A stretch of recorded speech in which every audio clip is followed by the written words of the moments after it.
has said from one of our chats that you can't quite see right now, but I'm going to borrow Palfia's starting line here. Yunosuke, more like Yuyesuke. Ha! Thank you for that, Palfia. That was I was like, I saw that, like I've got my start for the show today. Absolutely brilliant stuff. All right, but welcome on back. We are back into the Great Ace Attorney Chronicles with our continuation in Great Ace Attorney 2 Resolve. More of the episode 3 antics we'll be getting up to today. Hello to everybody in Twitch stream. Hello to everybody in YouTube land in a highlight that we make afterwards. Thank you for tuning in today. Please do enjoy what you see around here. If this is your first time around here, welcome in. And if you do end up liking what you see, don't forget to let me know by leaving likes and comments down below. If you'd like to subscribe and hit the bell as well to support me even further, that would be brilliant as well if you would like to do so. But yes, get into it. I have just come from an absolutely brilliant time at the what is it? The event that went on. The event that went on for the 10th anniversary. We're playing this in and around, like, close to the 10th anniversary of the original Great Ace Attorney's Japanese release. And so there are collab events down. I went to a Capcom store cafe location nearby where I live, and I took part in the cafe collab. I went down and had some really nice themed food. It was really good, and the freebies I got were absolutely amazing. Let's show them off again. I got some coasters here that I can use as coasters with some of the special character art on them, and I got the absolutely brilliant pairing of, over here, I got Susato and Juan in her lovely dress. It's lovely. And I also got, from this game, I got Reimen Bami, who we saw in episode 1 of this game as well. So the absolutely perfect pairing of these two. I was over the moon to get these two, and it was really, really nice. I did get a third one, but unfortunately it was just another duplicate. I got a duplicate of Ray at the end. But no, still, getting that pairing was brilliant.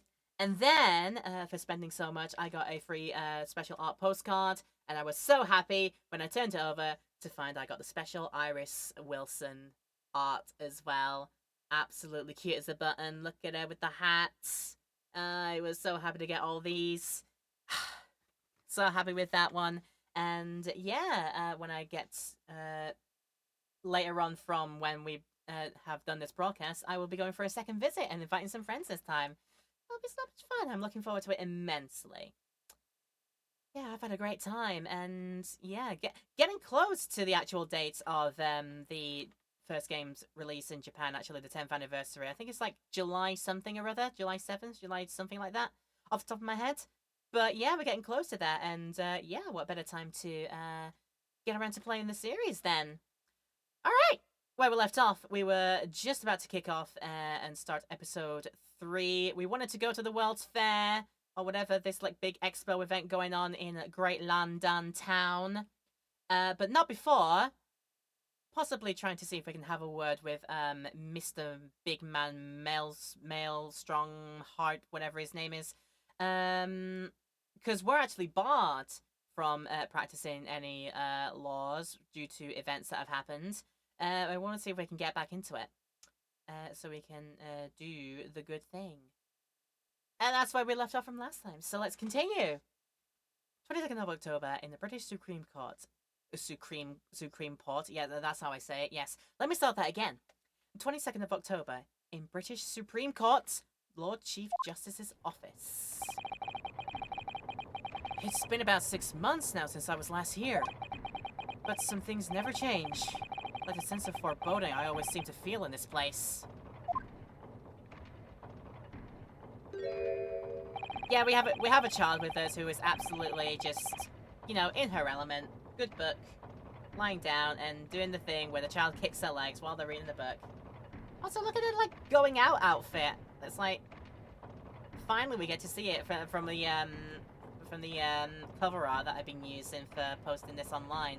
I finally get to see it in for real, and it's like, wow, it looks nice again. Hey, it doesn't seem to be bothering Iris at all, though. She's happily reading over there. Oh, I love this place. I always find so many interesting books here. Yeah, of course. I was forgetting that you've been here before. Yeah, that time we came here 6 months ago. Oh, this is good. I'll keep that flashback noise on. When Susanoo-san was given the news that she was to return to Japan.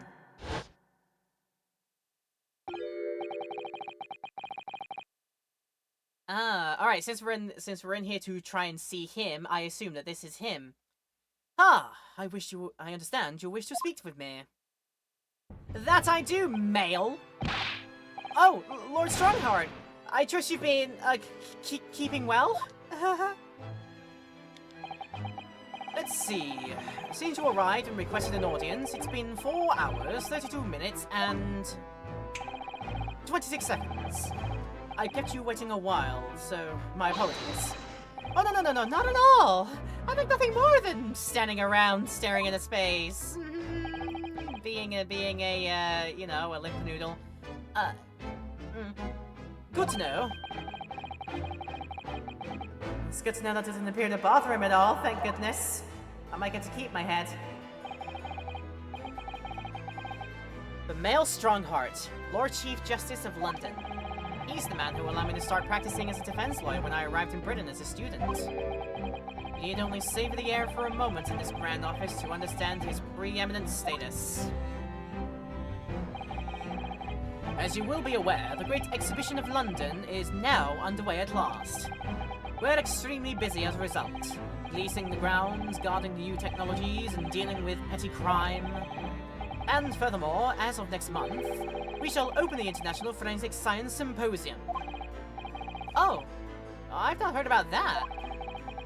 Investigating authorities from 40 countries around the globe will be taking part, including from your own land. Forensic science is the future! The world must embrace it! As we're the hosting nation, I have much to do, and it is my highest priority. If others must wait for my attention as a result, so be it. Oh, well, it's nice to know where I stand in the universe. So, you wish to consult with me? Of course, I can very well imagine what this is about. Well, thank you for agreeing to this meeting, my lord. I want to be allowed to start working as a defense lawyer again in courts. That's what brought me here today. But actually, there's something else playing on my mind as it happens. Reno, just take a deep breath and come out with it. Take a deep breath, but not before we have a look around here and just make sure that we know all is as it is here. We can take a look at the bookcases again. You couldn't read all these books even if you were reincarnated 3 times over. As a bookworm. Oh, I know! So much reading material, I'm very envious. I've really been running out of things to read recently. Yeah, that's because you read so fast. And perhaps little by little, I can swap some of the books here for some of mine from home. I don't see why not. No one would notice. Or at least I wouldn't. Even if I was reincarnated 3 times over as a librarian. Maybe your eyes are just bad. Oh! I just had a great idea! What is it? I'm scared when you say that. We could hide inside these suits of armor and spy on the Forge Master to find out what he's really like! Yeah, I don't have much interest in what Lord Strongheart is really like, though. Also, he's right here in front of us. We don't need this. We don't need to do this. Oh, please! It would be fun! You can be inside the left one, and I'll go in the right. You really want to have a go inside a suit of armor, don't you? Now you're making fun of me because I'm a child, aren't you? I wasn't making fun of you at all. To be honest, I'd like to have a go too. Also, guess you are, child.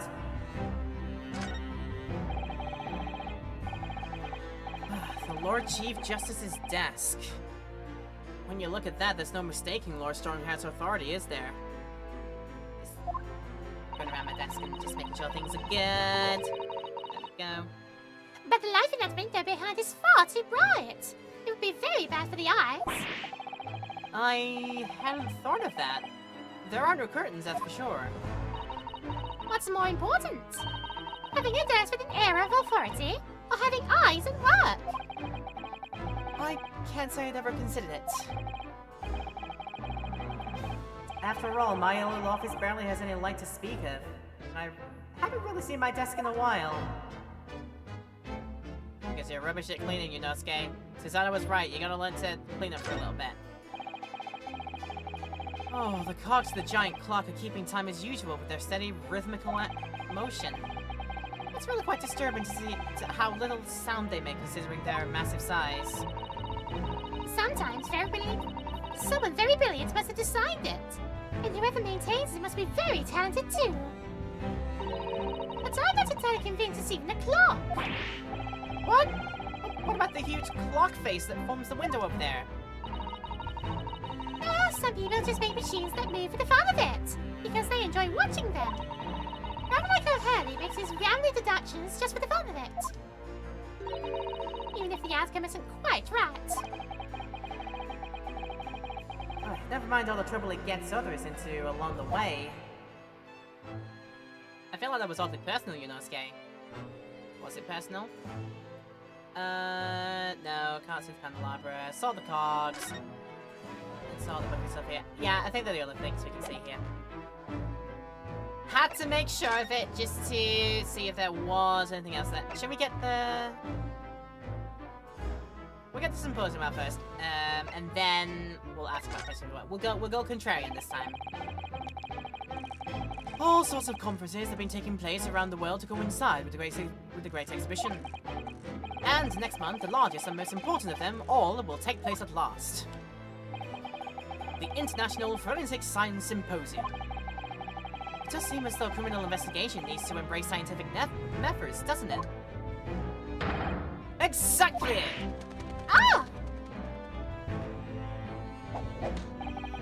London, the global epicenter of culture, science, and wealth, now has a population exceeding 6 million.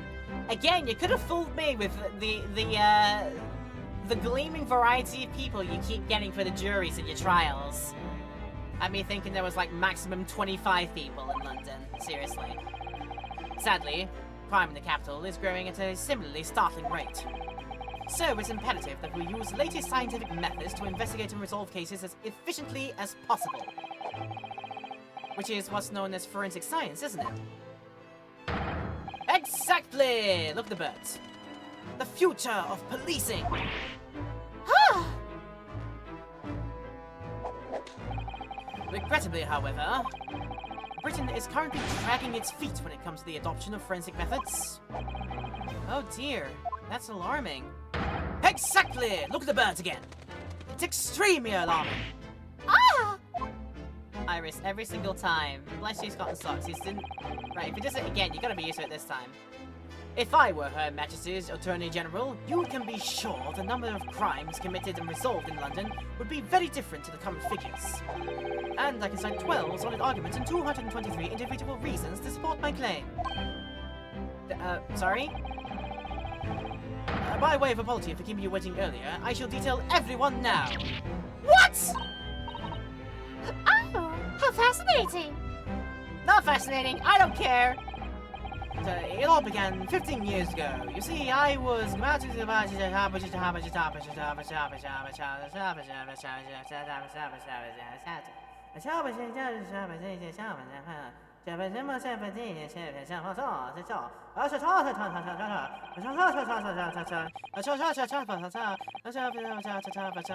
And that is detailing reason number 243 exactly to the letter. And that more or less sums up my feelings on the matter. In the simplest of terms, of course. Essentially, to formally establish a forensic investigation division within Scotland Yard. That is my mission. Oh, right, yeah, that's wonderful. Yeah, I'll have mine with, a cup of tea, please. Exactly. Wonderful is precisely what it will be. Huh? Iris isn't even paying attention at all. She's got her nose in another book now.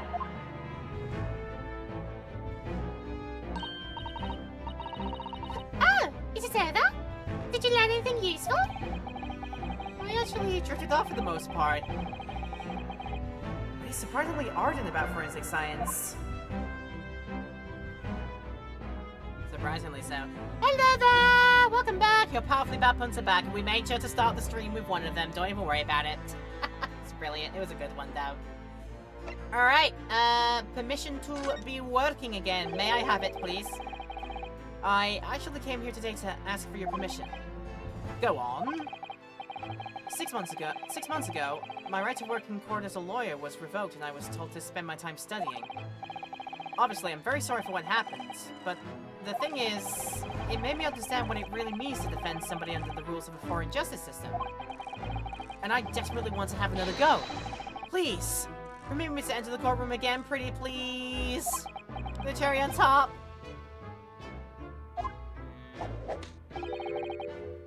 Mr. Naruhodo. Yeah? Here it comes. Like that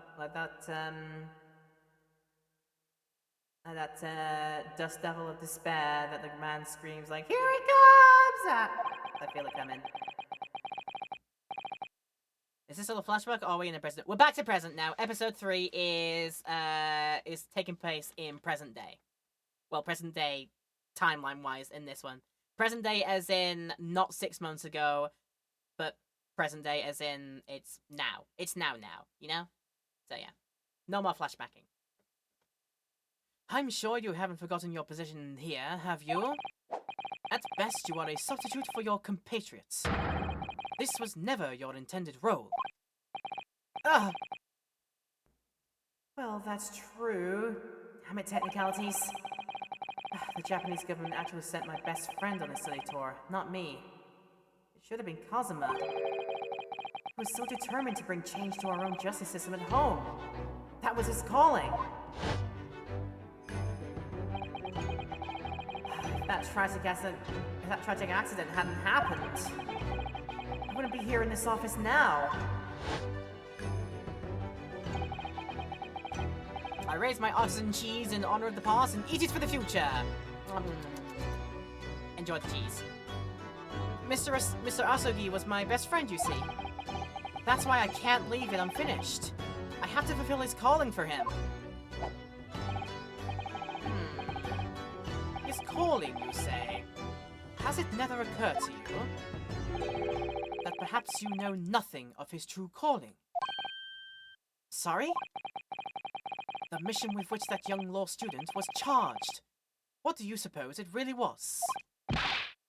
What do you mean? What mission?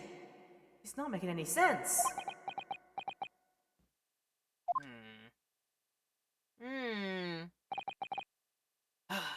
Never mind. I've read all the reports you've submitted over the past 6 months. It's clear to me that you regret your actions and have been studiously obeying your revised instructions. Do you mean... Hello, Cat. Do you mean Cat is here? As of this moment, I reinstate your license to practice law here in Great Britain. Oh, I thought you'd say that. Yeah, I'll go pat my best. Wait, what'd you say? Oh, thank you! Thank you so much! That's wonderful news, Runo! In fact, I believe I have the perfect case to mark your comeback. A curious affair. You'll consider it, I hope? Of course! Please, tell me more. Tell me more, tell me more! Will I get very far? I don't know. So you described this as a curious affair? Yes, that's right. I believe it was reported in the press. Are you aware that there was a serious accident at the Great Exhibition yesterday? Oh, no. Yes, I read about it. A professor from Germany tried to carry out a crazy experiment. Let me see. How was it described? Super high voltage instantaneous kinesis, I think. Instantaneous kinesis? As in, like, moving things with a click of the fingers? Oh yes, this case. I think Cat likes this case. Do you reckon so, chat? Do you reckon Cat likes this one? That's right. It's just what my herbal blend needs. A dash of devil may care. Whatever this serious accident was exactly, it's clearly captured Iris's imagination. Oh, it's an unfortunate business. A large explosion engulfed the public experimentation stage, and the man lost his life. A certain Mr. Odiasman, an investor and a well-known figure in the society. Odious man. Odious man! Because again, rich people, like, I guess are considered just odious people. Okay, I see it now. A large explosion? A man tied? The man responsible for the experiment was Professor Albert Harebrain. Running a harebrain scheme. He was detained immediately after the incident and is due to appear in court tomorrow on the charge of murder. What? Murder? If you intend to take on his defense, you should hurry to meet with him at the prison. The jail, they say. There is little time left for you to carry out any kind of investigation. The Great Exhibition. A scientific experiment gone wrong, and murder! I feel out of my depth before I've even started. But still. Well, we should get to the prison straight away then, and try to meet with this German professor, don't you think? Definitely. The 10-year-old keeps having better ideas than I do. I feel inadequate. Oh yes, one more thing about the case. There's a connection with our mutual acquaintance, the Reaper. Oh! With Lord Van Zieks? How?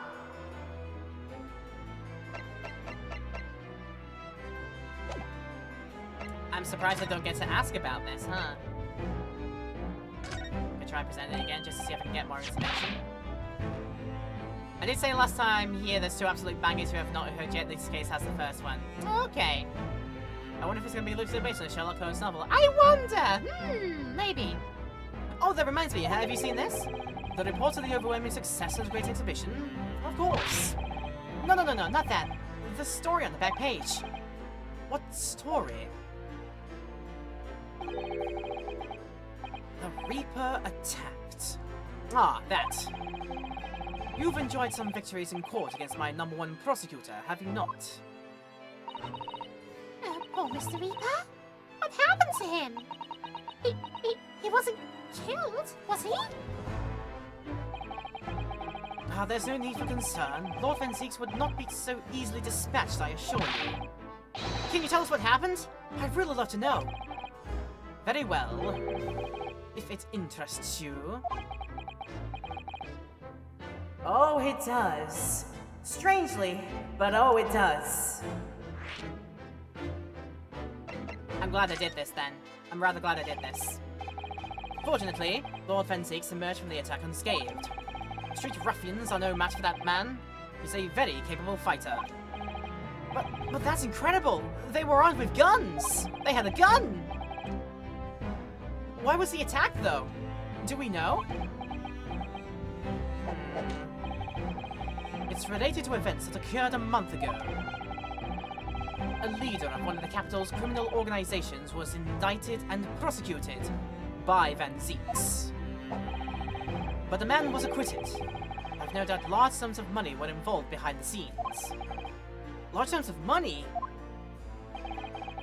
A deplorable situation.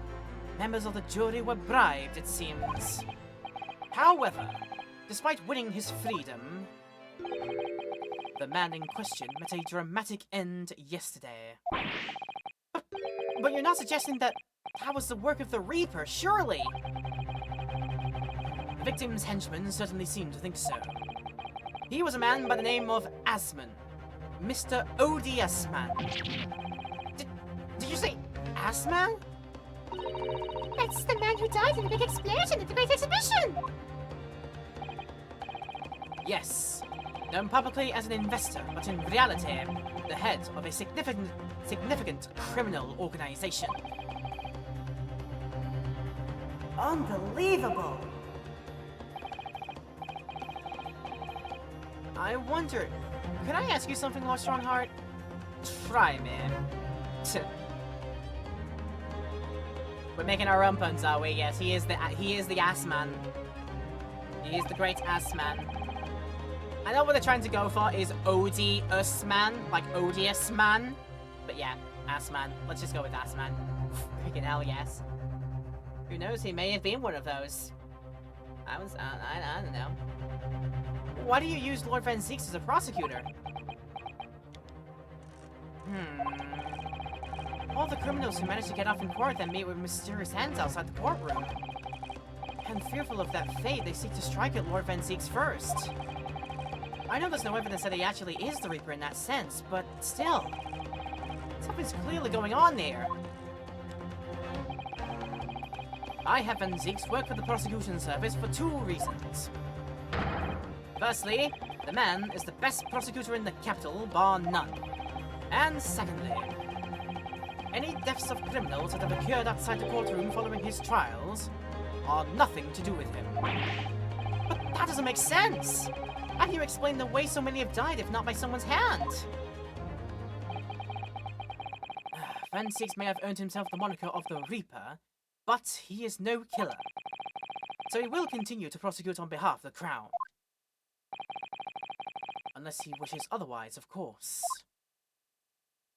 Dun dun dun dun. Well, I must be leaving for my next engagement. I'm already 11 hours and 16 minutes late. My colleagues may be starting to fidget. 11 hours late? That's quite something. That meeting had already started when I arrived back here for this engagement with you. So lateness was inevitable. Time stopped for no man. I'm sure it stopped for me during those 12 solid arguments and 223 reasons. Oh yes. Where would I find Lord Van Zieks now? Well, like odorous man. Odorous. Yeah, odorous, odious. Well, it's OD. His name is OD S-Man. Yeah, let's just double check quickly what exactly we mean by odious. Just so I'm not getting the meaning wrong in my head. Just give me a moment. Define odious. Yeah. Odious meaning repulsive, unpleasant, unlikable. Yeah. Yep, absolutely. I had it right. I had it right in my head. We are good. ODO? Odio? Is that something? Is that a reference I should know? I feel like I should know that, but somehow I don't. Or is that a reference that only you get, maybe, Fran? I'm not sure. Anyway. Well, I would assume he's at his office. Right. Right, I'll go ask him about the attack in person. I want to get this straight from the horse's mouth. Well, away with you now. I'm leaving Professor Hairbrain's defense entirely in your hands. Of course, yes. Thank you very much, my lord. ODO. Odio, not yet. I don't know them yet, do I? I don't know. And like the one that came when I hear audio, the one thing that actually comes to my mind is actually Psychonauts for some reason, because there is a there's a thing in one of the psychic worlds that you visit when you go into one of the mind places of one of the characters you try and help out. He's tormented by this bull character called El Odio. I guess to be like odious, as in Spanish word for odious, I guess. But yeah, that's where I know it from, but clearly we mean something different. Right! Plenty of places have been unlocked. We still don't have the way to the, what is it? The exhibition just yet. It means hate in Spanish. El odio. El odio. Yeah. Something like that. Okay. You have to understand, I actually didn't take Spanish in school. I took German instead. So, I was made to do German instead. I was in that half of the year group that was made to do German, and the other half of the year group was made to do Spanish. And yeah, just how my school did it. All right, let's go to the jail. The GAOL, as all the people thought to say it in here. 22nd. Have I played Psychonauts 2? Been on the fence whether to buy it. Yeah, I played both of them. Quite a few years ago now, I actually did a full series on both Psychonauts and Psychonauts 2. I think it was like, oh god, 3 years ago at least, round about now. I think I did them. They'll be one of the earliest highlights that you can check out on the YouTube channel. So if you want to have a watch of that series, you can see it there. But yeah, they were really good games. I like them. I like them a lot. I think that 2 is I would say 2 is the better of the bunch. But both of them are quite good and enjoyable. One, the first Psychonauts might show its age in a few aspects, but it's still very, very serviceable and playable. But yeah, both of the Psychonauts games are really good. I enjoyed them. You consider buying it then? Do it if you will. All right, meeting our man, Mr. Scientist Man. He's like, yeah, I am a scientist. 22nd of October in local jail, cell 11. The warden said cell 11, so that's this one. Oh! There's someone curled up in a ball in the back corner. Look! What's his name again? Professor Albert Hairbrain, wasn't it? Excuse me. Professor Hairbrain.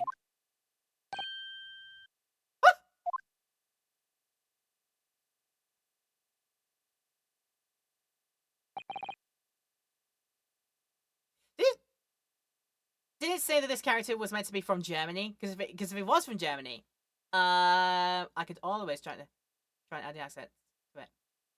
Oh, in fact, he might be as well, because I think that's one of the that might be the German flag from for whatever Germany was at that time. I think that's the German flag from this time period, right? If it is, then you know what? I might roll with a bit of a German twang to this guy. Who are you? I'm Yunosuke Naruhodo. So that Aloha! Ah! Gosh, what is something I said? Aloha, you say? Would you be here about the experiments? Are you going to defend my hypothesis? Your hypothesis? Sorry, I don't. Yesterday's demonstration! That demonstration was... that magnificent demonstration was... It was an out-and-out success! By anyone's calculations! But despite that... no one listens! No lawyer believes in the science. When it's explained, they all leave at high velocity.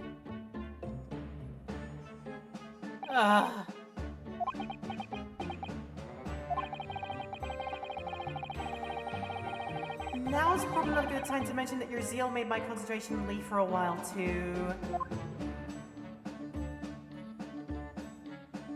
Never followed me, but it looks correct. Yeah, it looks right there. I know definitely in, like, early 20th century, that was the flag of Germany. Just unsure if it, like, fills back into the late 19th century, that's all. The flag for the German Empire, which I think it would have been around about this time period, so, I mean, it maketh the sense to me. I think I might roll with it. Just give me a moment, did I actually get a proper chance to have a look at this one? Yeah, I didn't see the back in there. Lost cat? No, who lost the cat? No, that's not Wagahai, is it? Not Wagahai, no! The Reaper attacked. It's the kingpins of the criminal underworld generally managing to escape conviction in the Reaper's trials.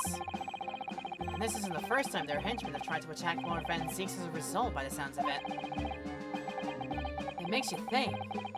If that's how the justice system works in London, then there must be dark forces at work. Oh, nothing at all from Iris on that one, that's fine. The flag for the German Empire used from 1871 to 1945. Yeah, are we also not gonna talk? Are we conveniently... I get why you're probably leaving out the latter part of that one, where, you know, they were under that rule and did those things. Less said about that, the better, but yeah. Yeah, let's keep off that. We could be funny and present him. We could be funny and show you the evidences. What do you have anything to say about the newspaper before we start talking to you? Oh, how could this have happened? I did not see anything else. Honestly, fair point. Fair cop. That's fine. She must feel awful. As well as the man losing his life, the Crystal Tower was greatly damaged too. I know what happened! It must have been that! That? The day before the demonstration, I had my usual meal of frankfurters at the hotel restaurant. When I paid the bill, they gave me 3 shillings too much in change. But instead of saying anything, I just slipped the coins into my pocket! They're still there now! Oh, is to find retribution for my wrongdoing! That's what this is! For a scientist, he has some very illogical anecdotes. Long and illogical. Well, funny man reacting to the thing, that's fair. Okay, let's be talking. What was your demonstration all about? We saw a snippet of it, but not all of it. You mentioned the demonstration yesterday. The papers have called it a spectacular failure. After all, a man died in the explosion, didn't he? Yes, you could interpret the results that way if you really wanted to. Well, I suppose in the strictest sense, the experiment was a failure. But at the same time, it was a great success! You lost me like 5 minutes ago. I saw it with my own eyes! Right there in front of me! Mr. Osman was spontaneously disassembled! Until then, everything was going exactly as my calculations had predicted!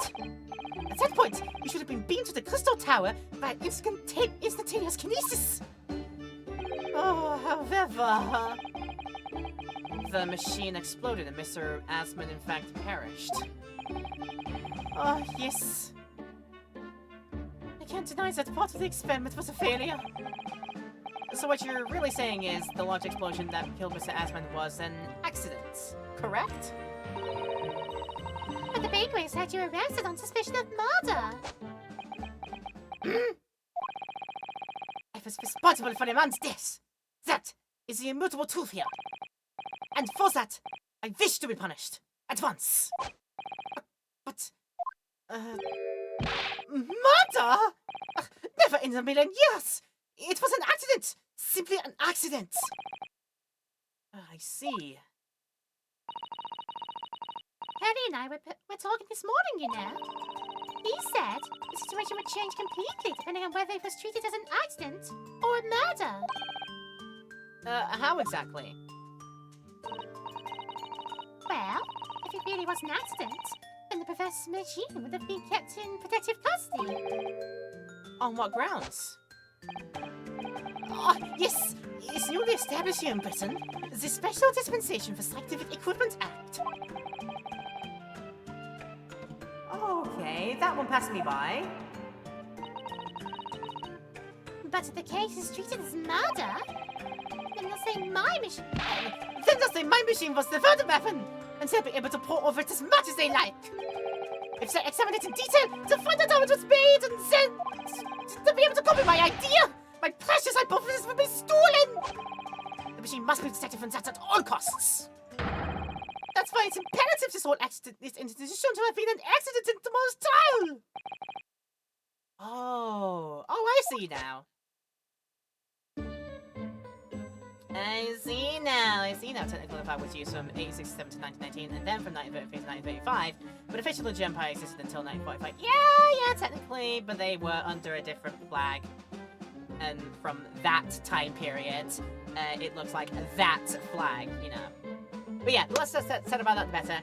It's almost time for a break, actually, so we're going to run one of those right now. People in Twitchland, we'll have a usual few minutes of mandated ad break time, where you can get up and take out the business if you need to. If you're in YouTube land, there will be no break, because we'll cut it out from our highlights, but of course, if you want to pause and have a little bit of a rest before continuing the video, that's always a good idea to do.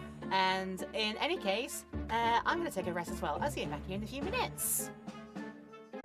Welcome back to the stream. It's nice to have you here, so let's do some more. Yay!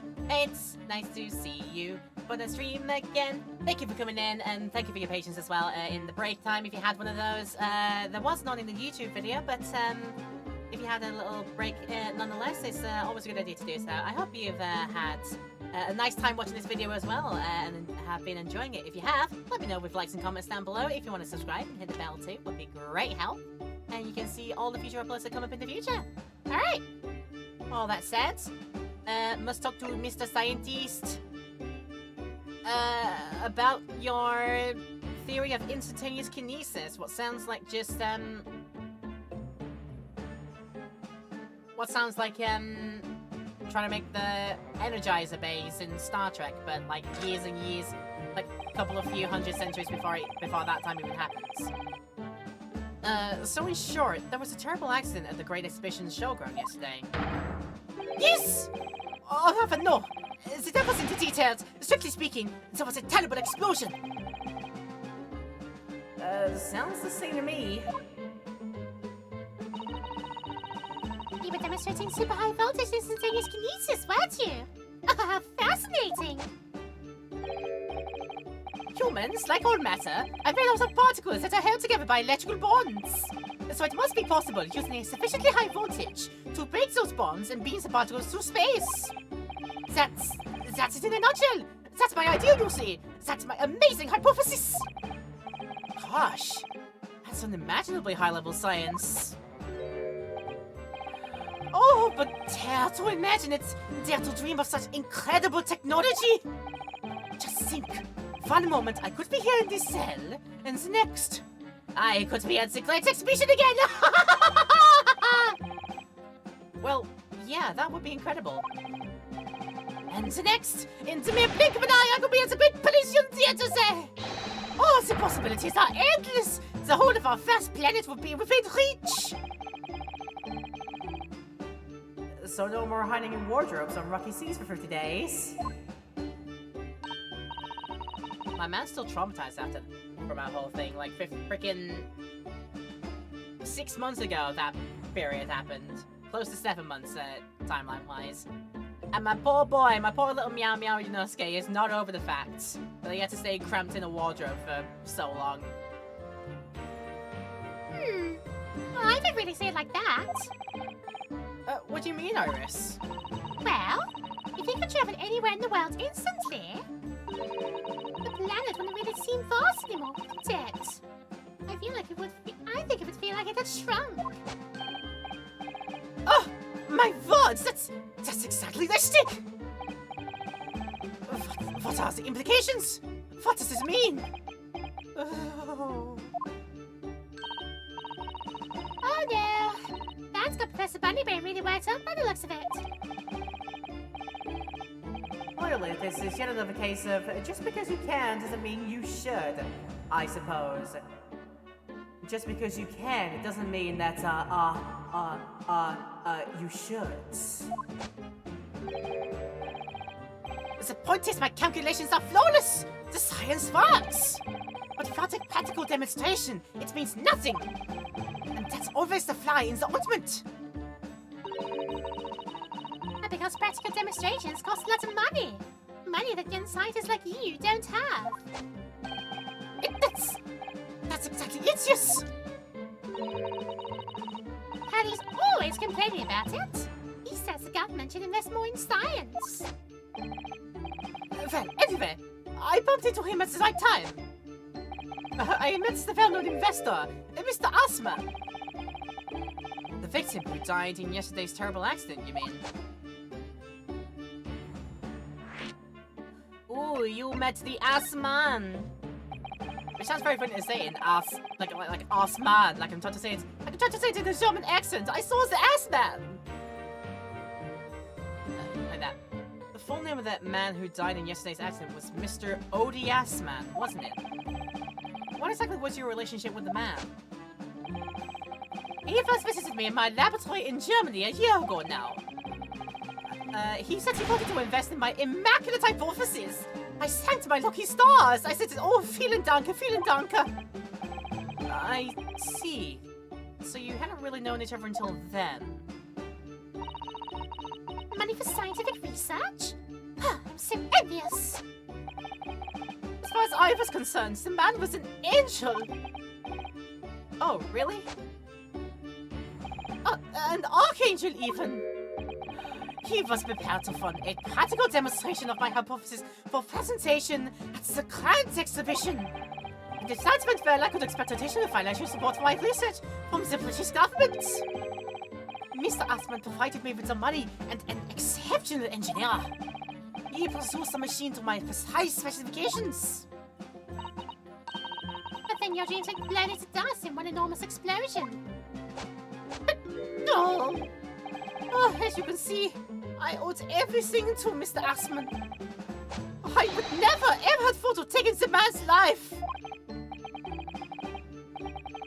Well, he seems genuine enough. I don't think he's lying. Even if it is for that accent. Oh god, did I say that out loud? No. We ain't gonna be like that. No.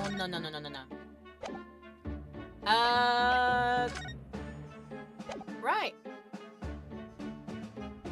That's it on that, I believe? There's no way I can see that going without getting potentially more evidence. Oh goodness! For our first time, we will see what Mr. Van Zeek's prosecutor office is like. Don't forget to take me when you go. Iris wants to see what happens here. What the hell is this like? Yep, it looks straight out of Castlevania. It looks straight out of Castle Dracula. I'm sorry, you're not beating the allegations, not ever. 22nd of October.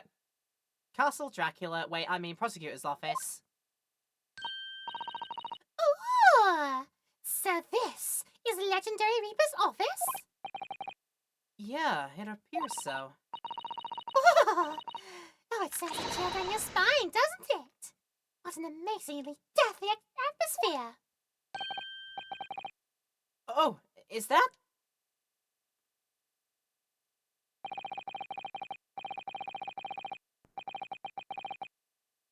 That hooded figure was so still I hadn't noticed his or her presence. I wonder who it is.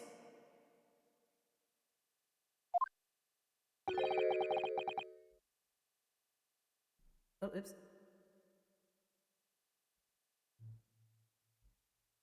I want you to listen to me. I want you to bring my voice mod. Ah, thank you.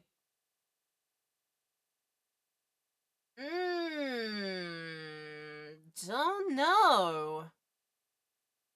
I don't know. Mysterious voice until I know who he is. What are you doing here? Ah! What are you doing here?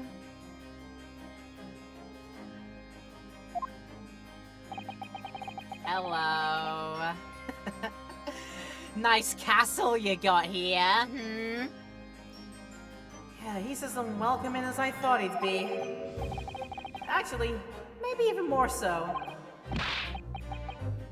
Oh, I'm glad to see you're well.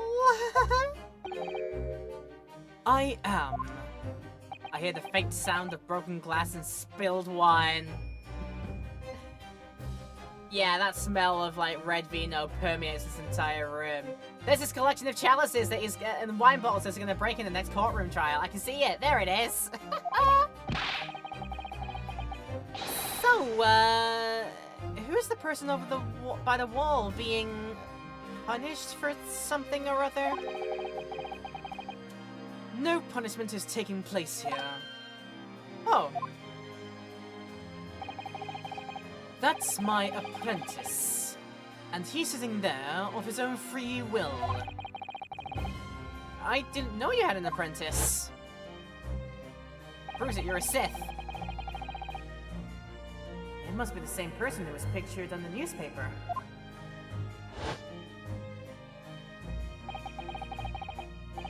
He is very able in combat. A requisite skill for anyone under my tutelage.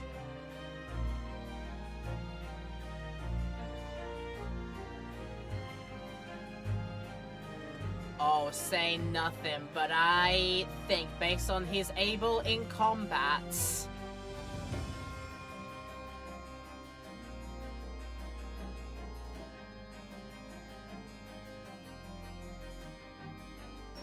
Yo, I have a pretty high certainty I know who that guy is.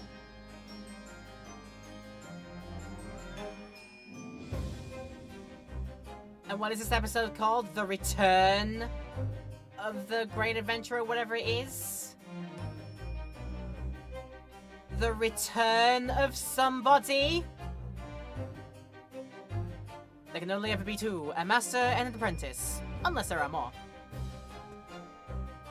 But that's it, only ever 1 and 2. Only ever 2 of them. Did you know, a Sith only deals in absolutes? But yeah, nobody let me know if my do not let me know if my like newfound realization is true or not, but I am pretty certain it's gonna be them.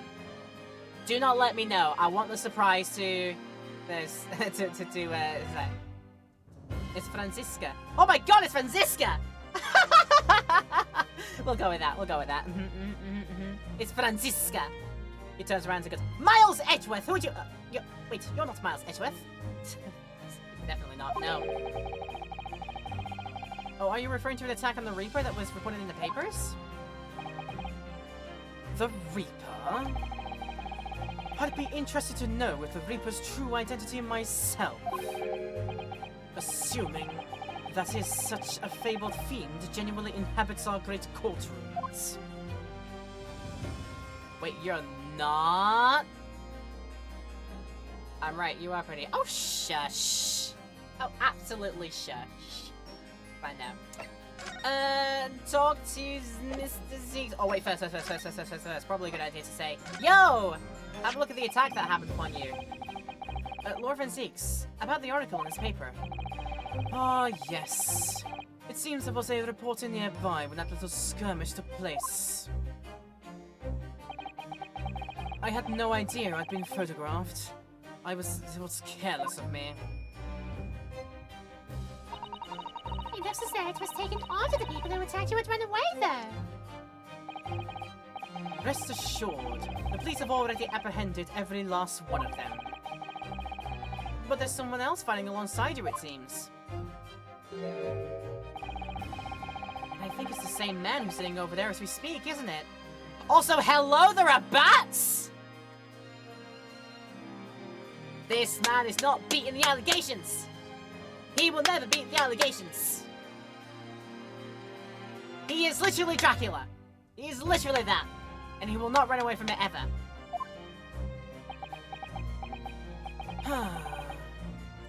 As I mentioned already, he is my apprentice. Perhaps you could tell us a little more about him?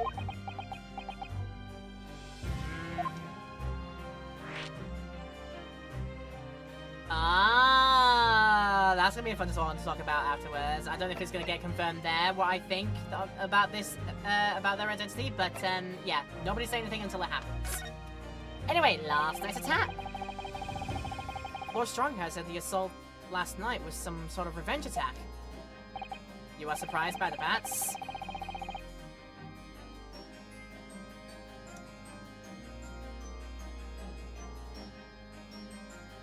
Like for so long, this man's trying to be like, I'm just incredibly upper class. I am not a demon vampire. I am not the undead. And then look at this prosecutor's room, looking like freaking Castle Dracula. And I'm more surprised that there weren't any. Yeah, to be honest with you. But then, yeah, the bats are absolutely, like, settling it for me. Just, like, sealing it home. Also, what's that? Also, what's the miniature on his, table there? That also looks like it's got the German Empire flag on it for some reason. The apprentice is a he, so it's obviously Apollo Justice. Oh my god, he went back in time in 2. Can you imagine that happened? Like, Apollo Justice is so, like...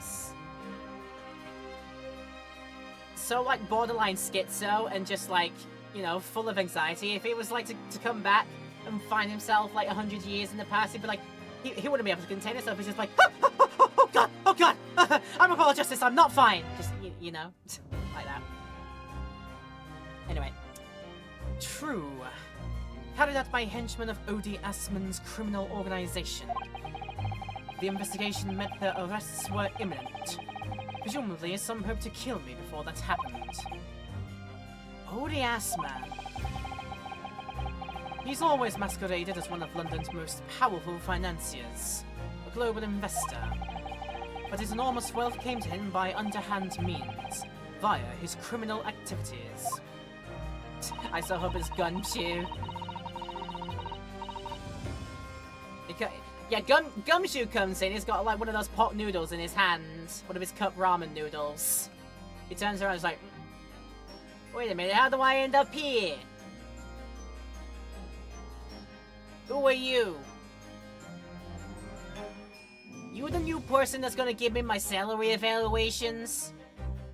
Did I perhaps interest you to make it better if I give you some of my cup ramen? I imagine it'd be like that, yeah. And he used that money to buy himself a verdict of not guilty when he found himself in court, didn't he? Being prosecuted by you, Mr. Reaper. But the man got his comeuppance in the end. Yesterday, in fact, in extraordinary circumstances. It was a most unusual case of death. The curse of fatal death! I knew it. I know about that. It was super high voltage instantaneous kinesis gone wrong. Mr. Asman died when the demonstration on the public experimentation stage ended in an enormous explosion. Correct. And you think I have some kind of divine ability to cause an accident like that to happen, do you? What? You could use your totally real vampire power to do that, surely. You must have, like, control over the threads of fate, you know? Well, no, that does seem a little far-fetched, but I like to believe that. That's my headcanon now. If this man really is the fabled Reaper, then he has to be innocent of this particular death at least. It's strange how this has worked out, isn't it, Runa? I mean, what have you taken the professor's stance at the trial tomorrow? What? You're going to be defending him? Oh, yeah, that's right. Though I barely know the man's name yet, to be honest. Albert. Albert Harebrain. That's right. Do you know him by any chance? Of course. He's a contemporary of mine. We were at university together. Oh, he naffed off to the German Empire. He naffed up to Europe to study in the German Empire University then. Probably would explain his name. But he can shoot 3 fireballs in a row. No, wait, in the column. What? You're... What? Oh, goodness. Lots of things to talk to this man about, I'd understood that Professor Harebrain was from Germany, though. Harebrain's from a respectable British family. We're still heck-heaven that he's got the German accent because he picked it up while on his time and studying there. He picked it up. And then he can't lose it, because, you know. After graduating from the University of London, he moved to Germany to carry out research, that's all. So you were students together? He was the one who brought my coffin to England. We're absolutely just we're driving this in. We're just like turning the screw in the cork, just gradually, just keeping it down, keeping it going, keeping it going. I was in the Faculty of Law, of course, and he in Science, so our paths rarely crossed. But curiously, we got along, though I've not met him since my university days. I certainly didn't expect our next encounter to take this form. And with you, of all people, representing him. Only if I make it out of this office alive. With all my blood still in my body, and not out of a two-pronged hole in my neck, please. He's actually been charged with murder, it seems. Yes, I know. Because the prosecution will be handled by me. By you?! But you made it sound as if you and the professor have been friends. We are friends, it's true. Then why would you do this? If the Reaper's the prosecutor, there's nothing anyone can do to save him! He's doomed! We will keep going it like a stake for the heart every single time. Yep. Every single time we get him like with a rebuttal, and he goes like, "Gah!" Every time I say it, it's like a stake for the heart, with some garlic on the side. Oh God, it's like that. Oh. What is Lord Van Ziek's thinking? Anyway, change the topic. Blame Stu on that one, huh? So what did you mean by what you said before? If you'd like to know what the Reaper's true identity is, does that mean... I'm a crown prosecutor and a mortal like any other. I am no demigod. But you are a vampire, though. But they've all died, haven't they? The people you've prosecuted, I mean. Whether or not the trial ended in a conviction or an acquittal. Those I prosecute are the vilest wretches of our society. People who without question deserve to be found guilty. The world is a better place without them. But that's not true of Mr. Natsume, for example. He wasn't a vile wretch at all. And nor was Ginny, in fact. She's ever so hardworking now. Oh yeah, what is that girl up to, I wonder? What is that little diver up to? I can't deny that since I've encountered you, things have taken a turn. But the point is this. If any of those vile wretches that escaped justice subsequently died in mysterious circumstances, it was at the hand of their own kind. It's not my work. Oh, Lord Strongheart said the same. He believes you're not involved in any way. But you were attacked by those ruffians just because they believe it's true.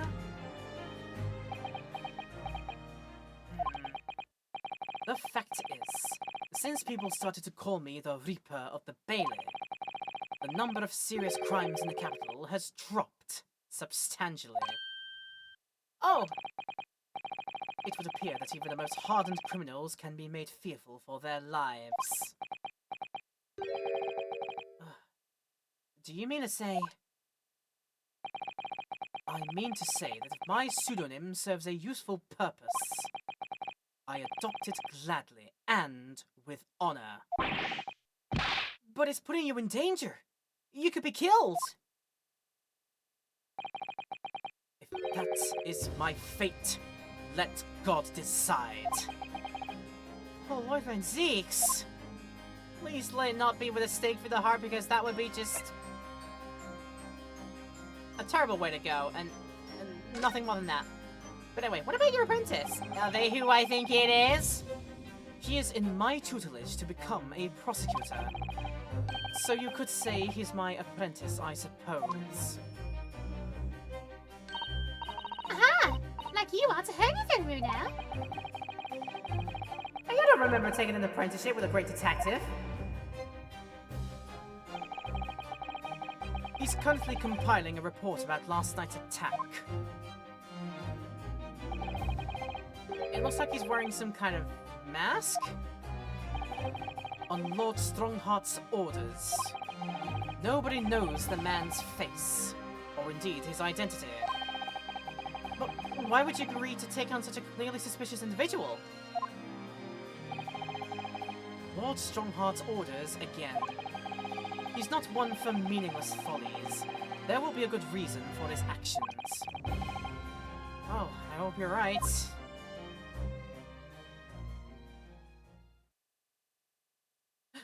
Up he goes. Up he gets. I can just about see the people underneath there.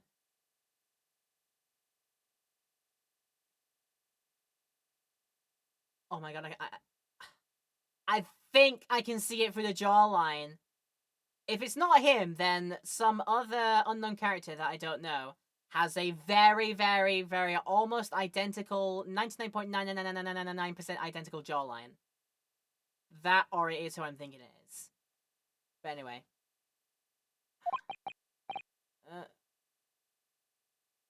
Ah! The task is complete. Good. In that case, you can collate all the briefs.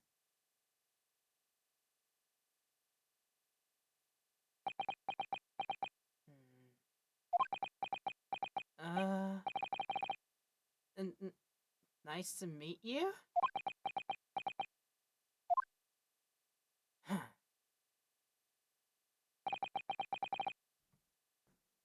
Well, back to work again. That was really strange, though. I've never met the man before. I didn't even know he existed. And yet, somehow it did feel like our first encounter. You could say it was a close encounter, maybe of a third kind. It's Iris! There's a second Iris out there. That's the truth. Don't bother trying to converse with him. He says nothing to anyone from outside this office. Lord Strongheart has strictly forbidden it. Oh, I see. Why are you so interested in my apprentice, anyway? Huh? Oh, no, I mean... No, sorry. Sorry, I didn't mean to, The way he stood there so casually, yet with that flawless posture.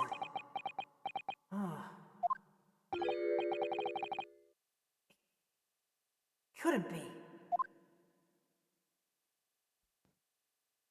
Arrow, but it could.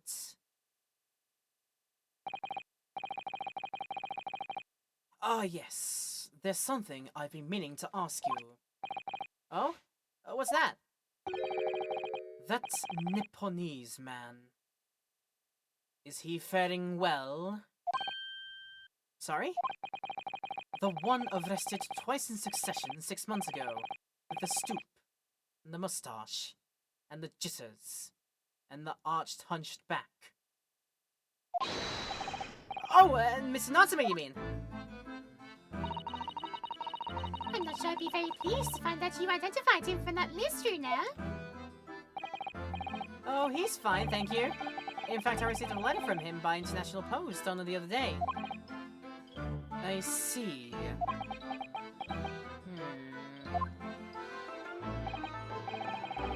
Well, I think we can end our discussion there, don't you? There's little time left before tomorrow's trial. I advise you to spend it investigating the case. Yeah, thank you for the advice. And for the conversation. I can't believe he's asking after Soseki-san. After a Nipponese. I'm not sure whether to feel happy about that or worried. Probably very worried. Probably very, very worried. Probably very, very, very, very 100% extremely worried. I never imagined that Mr. Reba would be friends with a mad scientist. Did you? That's a turn off for the books. A mad scientist? Oh, you mean Professor Harebrain? Yeah, it might be worth quizzing the professor about his relationship with Lord Van Zieks, I think. It's probably a good idea we did that then. Movement. Back to prison. And we can ask our friend here a rather interesting question. About your varsity years, Oh, hi again. So, I understand Lord Van Zieks is a friend of yours from your university days. Yeah, that's right. He was studying law while I was studying science. So, what was he like back then? Very good question. Unassuming, gentlemanly, an all-round nice fellow, really. Oh no, he's gonna taste for Nipponese blood. Run! No. What's the thing about the Japanese blood? Does it have a hint of like sakura sweetness in it or something? No, sorry. I think you misheard me.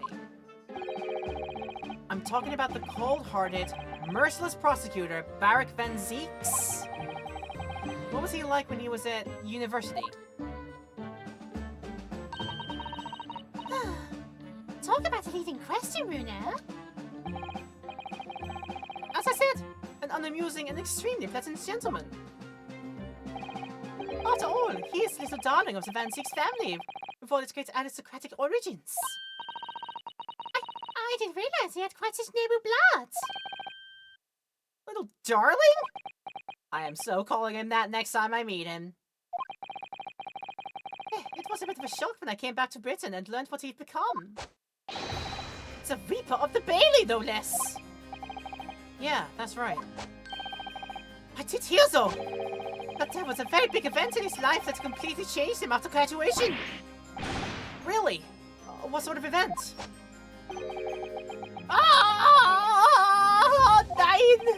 I'm sorry. This tut mir leid, but I don't know anymore. I wasn't in the country at the time. I was in Germany already. Oh.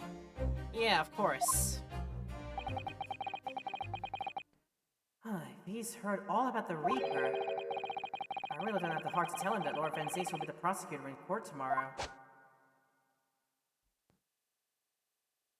I don't want to get this man all worked up. So, Professor, let me just make absolutely sure I've understood you properly. The huge explosion that occurred yesterday, that was an accident, you're saying. You had no intent to harm the victim, who was in fact the sole investor of your work. Is that correct? As correct as 2 squared is 4! It's equals MC squared, I swear it! No, I can't say equal. I can't say that, can I? I can't say E equals MC squared. Yet. He didn't make that formula yet. I think Einstein was like either young adult, teen at that time? Like that? Yeah, he would have made the E equals MC squared, yeah, I don't think. I can't say that.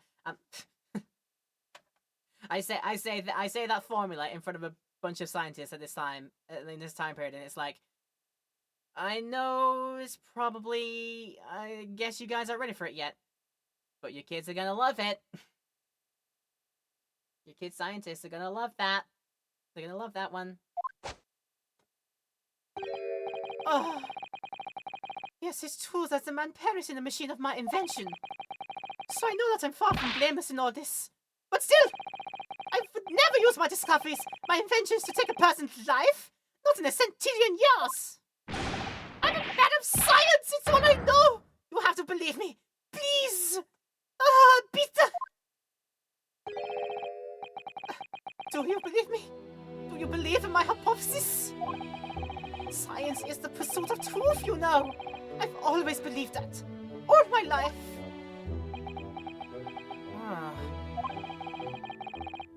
I'm afraid I don't know much about science or your theories, but I do believe you, and I will fight to prove your innocence with all my might. I'm a man of the law. It's all I know. You have to believe me, please.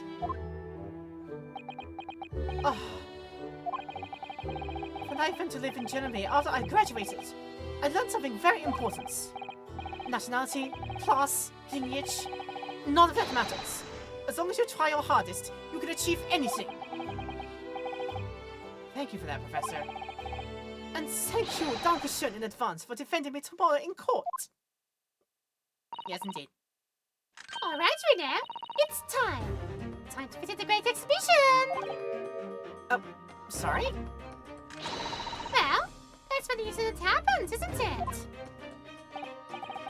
Yeah, I suppose that's true. Alright, time to investigate at last! To the Naruhodo-mobile! Away! To the experimentation stage at the Great Exhibition at the scene of crime. Alright. Alright, we go! Ba-da-ba-da-ba-da-da. We're off. 22nd of October, the Great Exhibition grounds in the foot of the Crystal Tower. Oh, the showgrounds are a little too big for my liking. I've been walking around in dense crowds for 2 hours now, and I felt myself swooning 3 times. There are a lot of people, aren't there? I've also been trodden on 3 times too. Yeah, be careful, wouldn't you, Iris? Don't let go of my hand.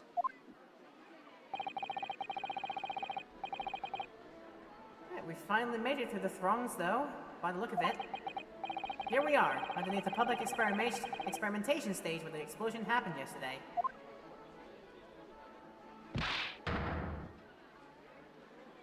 Ah!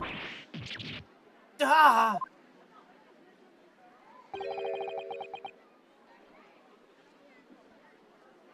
What's that? I can hear voices from up on the stage. It sounds like an argument. Oh no, they're having a fight. Oh, Gina! No! I think it was those two. Oh! No, no, no, no, no, no, no, no, no, no, no, no, no, no. Motorman! Oh, it's Gina though! It's our favourite diver! No way! I'm so very happy. I'm so very happy Gina's back. Oh my god, I sincerely hope next time I go to my next book into the Capcom Cafe's Greatest Attorney collab event, I so hope that if I get some more of the specialty drinks, one of my coasters ends up being the Gina artwork they've got, because that would complete my brilliant collection. I have a, like I said, I have a. Let's have a look at them. I've got my Susato piece from one of the coasters. I got Iris from the postcards for spending so much money on that visit. Also looking up to get a Rayman Bambi as well, just in case. My collection would be complete if my next postcard or my next coaster is gonna be a Gina artwork. I would feel so complete. I would feel so complete, because Gina is an absolute darling. She's one of my faves. Yeah, she's been doing well. Definitely. Why have you got the... why have you got the things over the question marks over Gregson's name? We know who Gregson is. We know who the fish and chip man is. Right, I've had it with you this time. I'm warning you, I'll arrest you in a minute. Oh yeah? Go on then, Spectre. Give it a shot. You ain't got no evidence and you know it. Wait! I know those voices! Oh, you've got a cheeky little mouth on you, lady. But a night in the cells will teach you some manners. Oh, just try it. I dare you. You want that bag of chips rammed down your throat? Absolute savagery. Yoo-hoo! Rexy! What are you doing up there?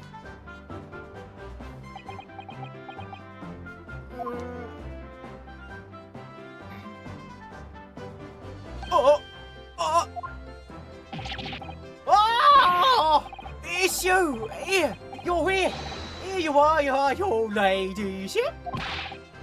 How are you, your ladyship? I do hope you're well, your ladyship. Does that make her 3 times a lady? Okay, top tier line there. You are once, twice, 3 times a lady. Absolutely brilliant line though, honestly. I'm not well at all. It's far too busy everywhere. I wanted to ride in a balloon, but there was a 3-hour queue. Oh, unbelievable! I'll go and have a word for you at once, your ladyship. You'll be flying as high as a kite in no time once I pull some strings for you. Tobias Gregson, an inspector at Scotland Yard. Until recently, he was suspended from duty, but it would appear he's back in action now. He's actually quite well known, appearing as he does in the Adventures of Sherlock Holmes. And for that reason, he can't say a word wrong to the story's author, Iris. But there are limits, surely. Or there should be. Watch it, Sunshine! Sorry. I'm sorry for thinking... Well, what gives then?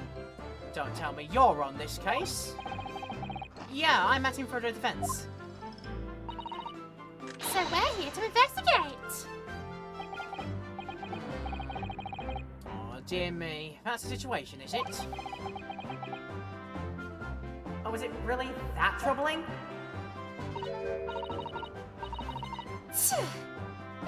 An easy fart, Bob? Is that all you got? You're a lawyer, ain't you? You're starting to carry a bit more copper around in your pockets, Miss Naruto. Hey! That's my last bit of spending money, that is! You can have it back. But I'd like to charge you for the bother. Free Bob. And this is Gina Lestrade, a pickpocket or diver, born and bred in the East End of London. In the case that led to my own suspension 6 months ago, this is the young girl I was defending in court.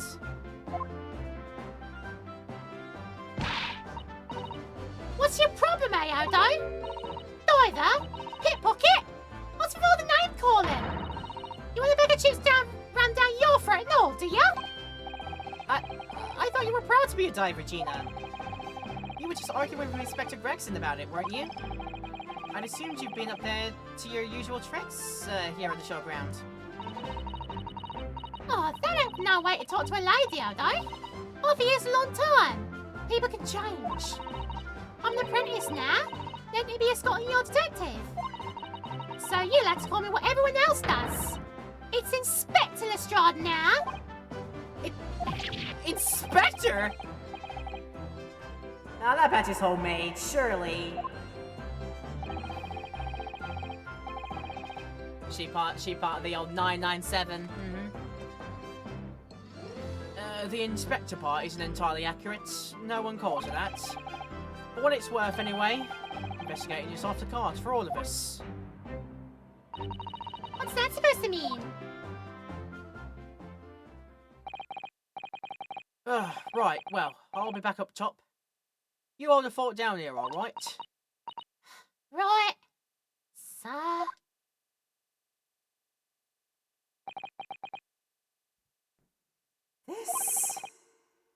This raises a lot of questions.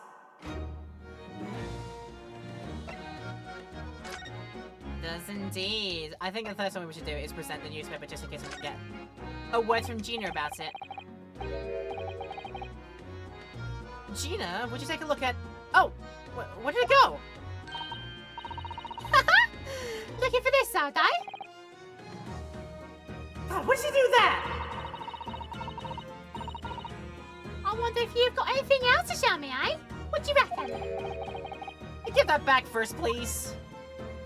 No, she'll just pickpocket everything I've got. Does that apply here? Nah. I don't think, definitely not in Gina's case, because Gina is lovable. I would never think that she'd be stooping to that kind of level, even though she likes to pickpocket all the time. She'd never go to a level to be called that, you know. Gregson might be a bit closer to the mark, but again, I don't think he thoroughly and entirely deserves it. I don't know, maybe other random bobbies that we come across that they might warrant to deserve it.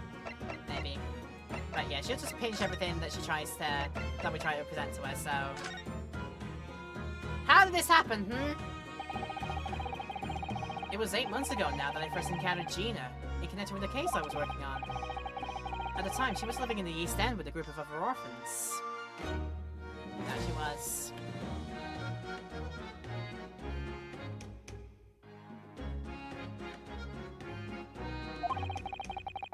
She helped all of them survive by pickpocketing. But then she got embroiled in the murder. I had a lot of time to think in prison. I realised I couldn't go on like I was. Diving weren't working out. Oh, I'm so pleased to hear it, Ginny. Well done. So, you went from being a pickpocket to a detective? You got it. You did it. Inspector Lestrade. Sounds like something out of the book, eh? Talk about a sea change. And then there's Iris's old man to think about. Iris's father, you mean? Yeah, I promised her, didn't I? I said I'd get all the police forces round the world and pull out all the stops looking for him. Oh, just a small promise then. Nothing serious. You're right, but I've seen people do that about the Paw Patrol people, so I'm never quite sure. Nah. I just let them stew and fester in their own sort of hole in that regard. I don't want to get involved in that kind of thing. Even if it's in a joking manner, because I don't know if that's kind of my humour, really, most times. Oh, Ginny, you're so sweet. So anyway, let's all gonna have a go at the test for Scotland Yard. Only trouble is, I don't read so well, do I? Just a small problem. Yeah, nothing serious. And that's when Hurley approached Gracie and asked for help. So the inspector said he'd take full responsibility for Ginny and made her a sort of apprentice. Well, that was very magnanimous of Inspector Gregson. And brave. Well, you know Hurley. He enjoys finding ways to make people do what he wants. The great detective likes digging for dirt, in other words. So, the long and short of it is, if you got questions about the case, you can ask Inspector Lestrade. Right then, Inspector. Miss Inspector. Actually, there's still a big mystery surrounding Gina, isn't there? Ooh, what we know? What? Well, 6 months ago, Gina was a defendant in the trial prosecuted by the Reaper. A trial in which she was found not guilty. And yet, here she is still. Come on! You're not still on about that, are ya? The Legend at Reaper or whatever it's called. Sure, you don't half worry, are they? If I didn't off worry, there probably wouldn't be a whole lot of you left. It's like I told you before, innit? The Reaper's kind of like him upstairs, so he knows what I'm like on the inside. I ain't really done nothing wrong. Nothing wrong might be stretching a point. Like, nothing wrong my butthole. What about Mr. Natsumi in Japan? He's perfectly fine, isn't he? Well, that's true. Perhaps the Reaper is more discerning than I thought. Exactly. So I ain't worried. I'm totally fine. She's a plucky girl. We love her for it. Sure, it was out of this world it was. The brainy bloke put a bunch of levers in his machine, and Studley suddenly started billowing smoke. Then just went pop. I ain't seen a better experiment here yet. Sorry? You mean you saw it, Ginny? With your own eyes? Yeah, of course. The boss is in charge here, ain't he? Keeping everything running smooth, I mean. The boss being Inspector Gregson, I suppose. That's gonna take some getting used to. So all I have to say is that I'm on duty, and I can do whatever I want to. Get this! I was up on one of them flying balloons when it happened, watching it from above. No! Oh, you're so lucky, Ginny. Maybe I should join Scotland Yard too. Yeah, do it. You know how to put a boss in his place already, right? You'd have no trouble at all, Iris. Then it's settled. When do I start? No, you can't join Scotland Yard, Iris. We'll see. Anyway, what I don't understand is this. If the machine exploded so spectacularly, how can Professor Bunnybrains still be claiming that his experiment was a success? Oh, right. Well, it was a success. In a way. It was? How could it have been? How could it have been? Because what happened to the guy that went into the caging unit? He walked into this housing unit and got strapped to like a backboard while it happened. And there was a big boom. Maybe it's like Boom sent body out on this flatboard flying to somewhere else. So while not instantaneous, it is kinesis. It's like partway there, I suppose. Successful experiment, question mark? Yeah, surely after the whole machine blew up, no one could call the experiment a success. It's like I said. It did sort of work.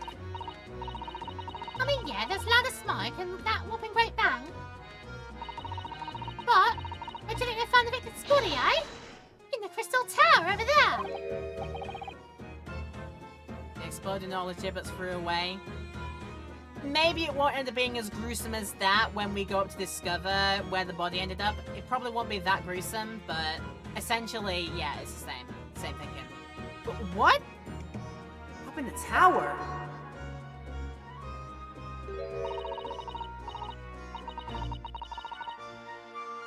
Spare me a moment.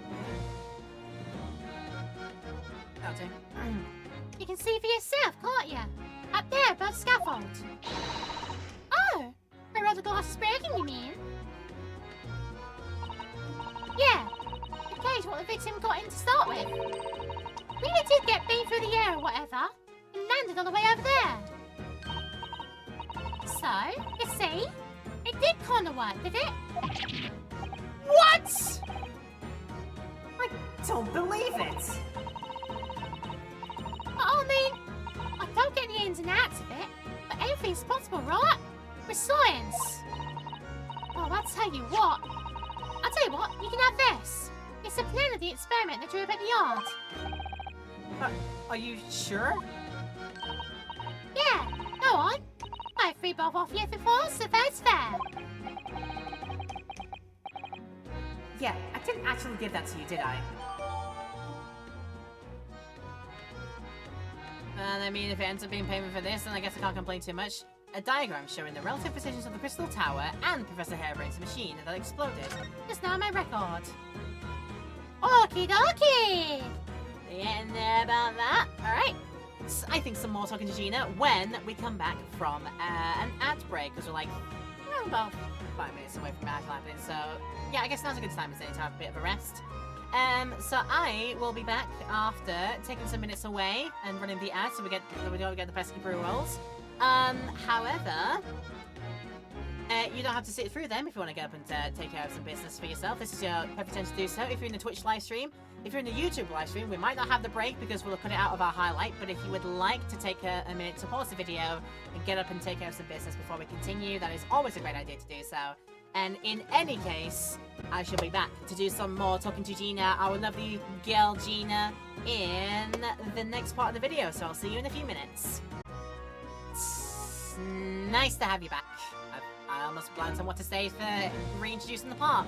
But yeah, let's continue with some more of this. Welcome back to our video of Great Ace Attorney Great Ace Attorney 2 Resolve. It's nice to have you here for it. Thank you for sticking around so far in this long video, either in Twitch land or in YouTube land. In YouTube land, I hope you're enjoying the video. If you want to leave your likes and comments down below, let me know if you're enjoying it. If you want to subscribe and hit the bell as well, there are always great things to do to support what I do. And yeah, you can get some notifications about all the future uploads coming up very, very soon of this series and of more things on the channel as well. So I appreciate that in the advance. What I haven't actually done for a while is I haven't done a save just in case things happen to our file, but I don't imagine they do actually. Okay. I'm gonna say we're allowed to examine because I haven't actually. It did occur to me I didn't have a look around the scene before moving on here. And turns out there's quite a lot to potentially have a look at. So let's get started with it, shall we? So these stairs obviously lead to the stage above. We should go up there and investigate the exact spot where the experiment was being conducted. Oh. Oh, I was unaware we were moving... Wasn't aware that we were going to be moving up here just straight away. Okay. Well, I sincerely hope we can move back down when this is done. But here we go.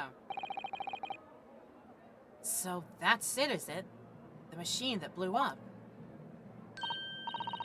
Oh, it must have been a magnificent explosion. And I've seen my fair share. You've seen things like this before, you mean? Of course. Hurley's always doing experiments that end in a bang. In fact, in his own words, explosions are the very essence of chemistry. Huh. And that might explain the smell of burning that frequently comes wafting through the stairs. At one time, he made something that exploded with such force, it took the roof off the building. I wish you'd been there to see it, Runa. It's hard to get too excited about that, given that I now live on the roof. Well, anyway, that's enough about that. It's time to investigate. Oh look! Inspector Gregson is over there. He seems to be deep in thought about something, whilst eyeing up the machine carefully. Really? He just looks confused to me. I mean, it may very well be. How is it? Are we allowed to way back down, or...?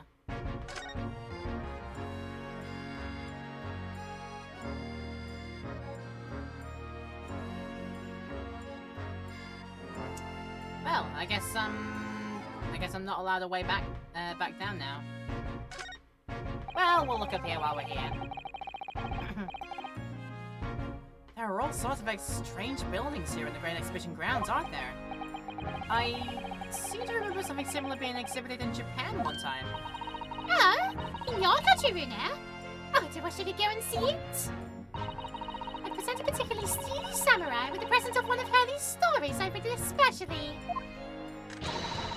Let's see if I can get Hurley into a jam against some Bantetsu master ninjas. You might not find as many of those sorts of people around as you think. Aw, now that's dull. Oh, but I do know a prosecutor with a Chonmage top now that I can introduce you to. A Chonmage? Me? Do you think I could have my picture taken with him? Do you? Assuming he's recovered from the trim Cosmic gave him a year ago? Yeah. Yeah, he may well do.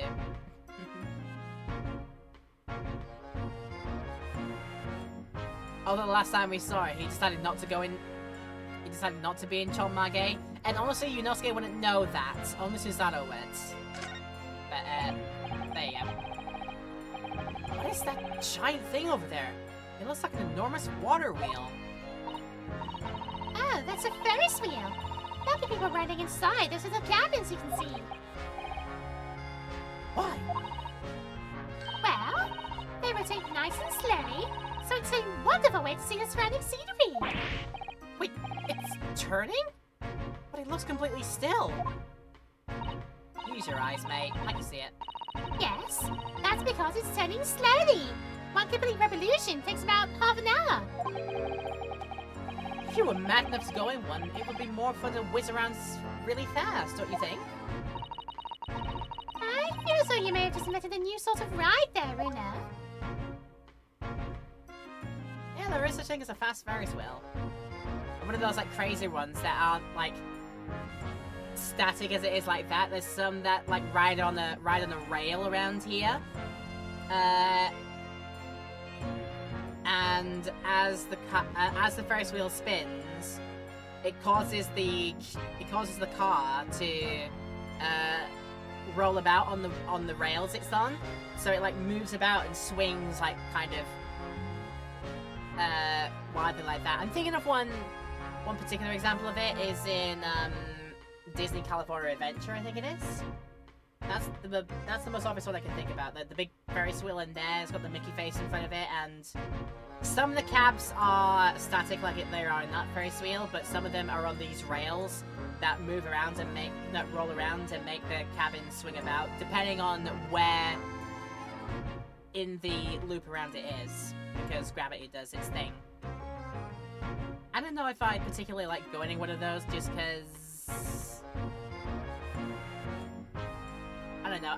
I enjoy a Ferris wheel, obviously, but just so long as it's like gentle moving around and I can like enjoy the view I'm seeing outside. That'd just be my preference. Well, it ripped itself apart magnificently, didn't it? Magnificently and mercilessly. So someone stands in the middle of the machine to be disassembled and then beams through the air. Yes. Beamed, not lost it. That's the point.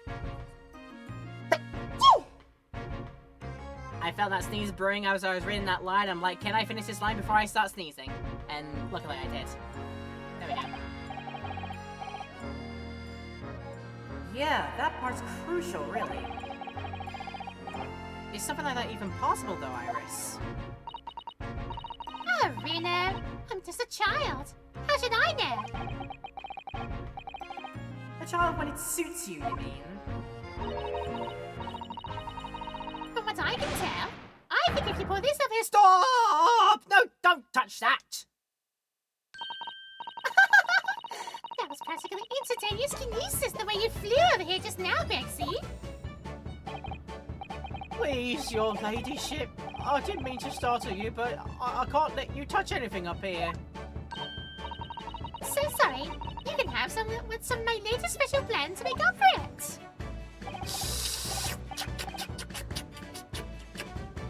Ah, wonderful. That stuff really is wonderful. It's just like old times, this is. It's just like a previous game I was in. Mm-hmm. Oh, that got his attention. So now he's here. So, we're representing Professor Harebrained in court tomorrow, Inspector. So, we should be allowed to examine the scene.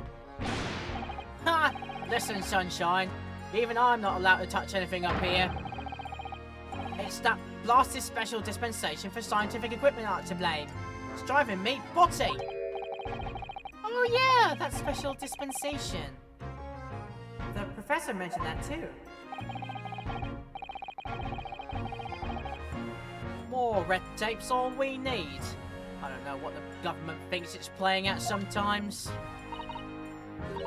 But we're allowed to just look, aren't we? Hey! Surely that's alright.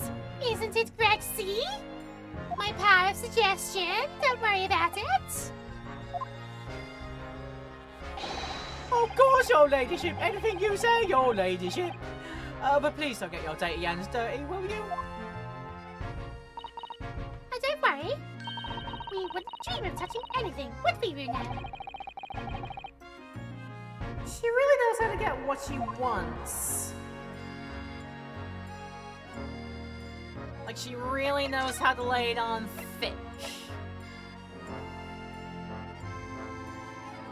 So this work if I'm there? No, that will work if I'm there. Question, what happens if I decide to, like, zip back to here and then come on back? No one's there at the moment, he's obviously being talked to. So now we're going to get back to down below, and I can finish what I was just doing in this area here. And then when I'm sure I'm seeing everything in and around all of this, then we can climb back up and finish up where we were. It's very disjointed, this investigation, clearly. Right, let's take a look at some debris I can see. Hey, look, what's this? A red piece of cloth? Huh. It's not like any fabric I've ever seen before. It's very thick and stiff. It looks extremely durable. It's canvas, I think, with some sort of rubber backing. And the edges appear to be a bit charred as well. Maybe that means it had something to do with the explosion. Let's make a note of it while Ginny's mid-yawn. Mid-yawn to say that.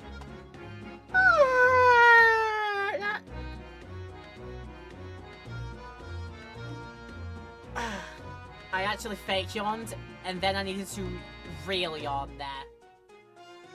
Wow. Anyway, I have a piece of green cloth in my record now. A torn piece of canvas-like material backed with rubber that was found under the experimentation stage at the exhibition grounds. There were scorch marks at the edges.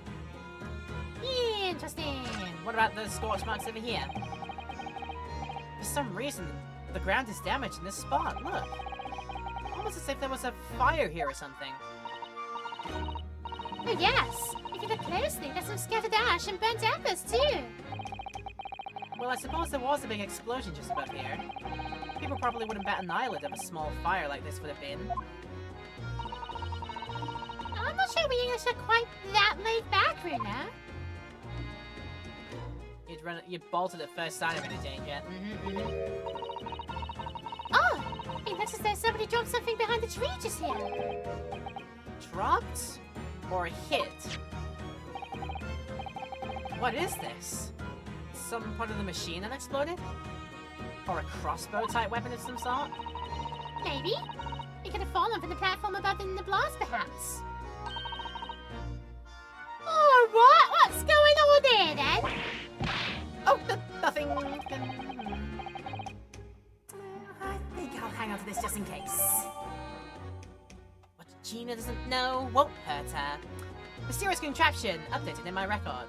It's a very curious device found behind a tree under the experimental stage at the exhibition grounds, almost as if it had been hidden there deliberately.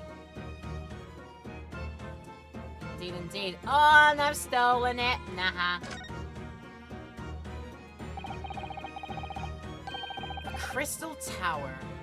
It's certainly an apt name. It was built to be the focal point of the exhibition, and it definitely is, being so tall and with all that glass. I can imagine a building like this ever being erected in Japan. Oh, ye of little faith, Inosuke. Tokyo Tower would like to have a word with you. Literally any kind of tower in Japan would like to have a word with you. Skytree would like to have a word with you. They do build some quite tall things. They do in Japan. Granted, they were usually only in the big cities, but they are still blammin' tall.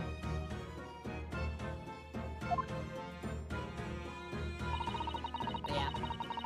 There are lots of exhibits inside the tower as well, aren't there? Of course, there's an observation deck. But there's also an art gallery, a zoo, and a museum. But I heard you had to queue just for 3 hours just to get through the doors. Well, at the moment, the shattered glass from the failed experiment may well be the biggest draw.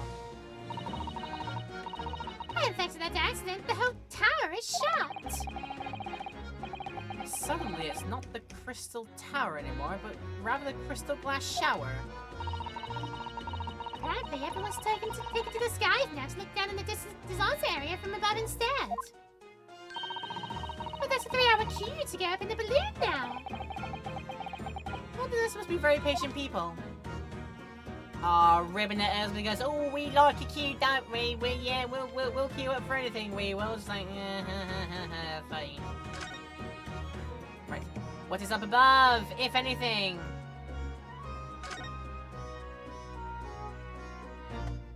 Big zoom in. That's where the guy ended up after instant kinesis, or whatever they call it. Dead, of course. And yet, they're still calling the experiment a success? What's the wooden scaffold there for? A compass. All lads. Set up that after the incident happened. To get the body down, I think. Dunno, really. Didn't you help to erect the scaffold then? Nah, lookout duty is more my thing. Wandering around the exhibition and keeping a lookout for the fun stuff. Mind Jackson doesn't hear you saying that, or he'll give you the boots. That is incredible though, isn't it? I mean, could the victim really have bridged that gap by some sort of invisible kinesis?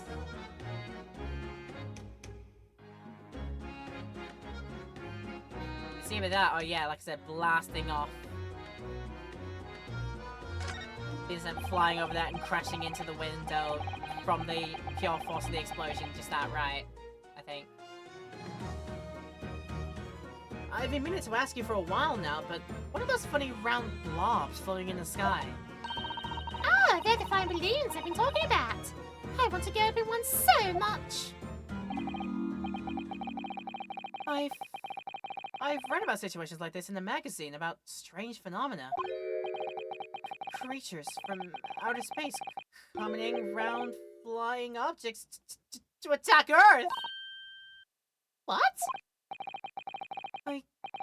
I suppose inhabitants of other planets are bound to be interested in the Great Exhibition. This is an Iris! It's happening! It's not. Don't worry. I'll explain all to you later over a nice cup of tea, Runo. And possibly while you're straitjacketed, don't worry about it.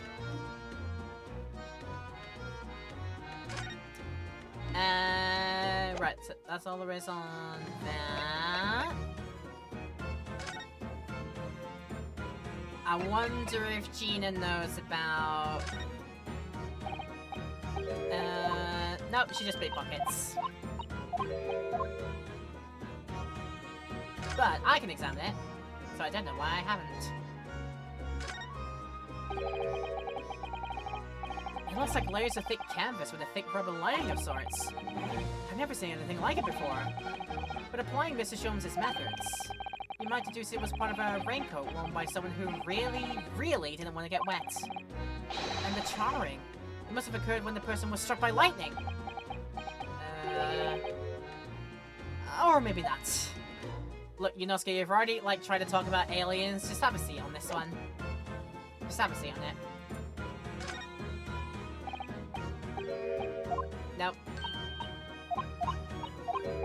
Not really a good idea to present most things to Gina because she'll just have a mess about with them, really.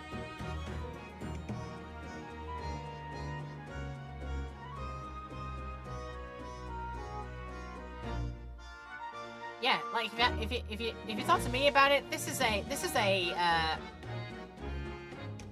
catapult crossbow of some description. That's the only thing I put a finger on to describe this with, I think. Got to get my dog's meds today to have a good time in that Palthea and hope that goes well. Have a pleasant rest of your day. Thanks for tuning in all the time. Oh, there's some sort of lever here. Ching. Yeah, crossbow. What is this? It looks like a cross between a bow and a gun.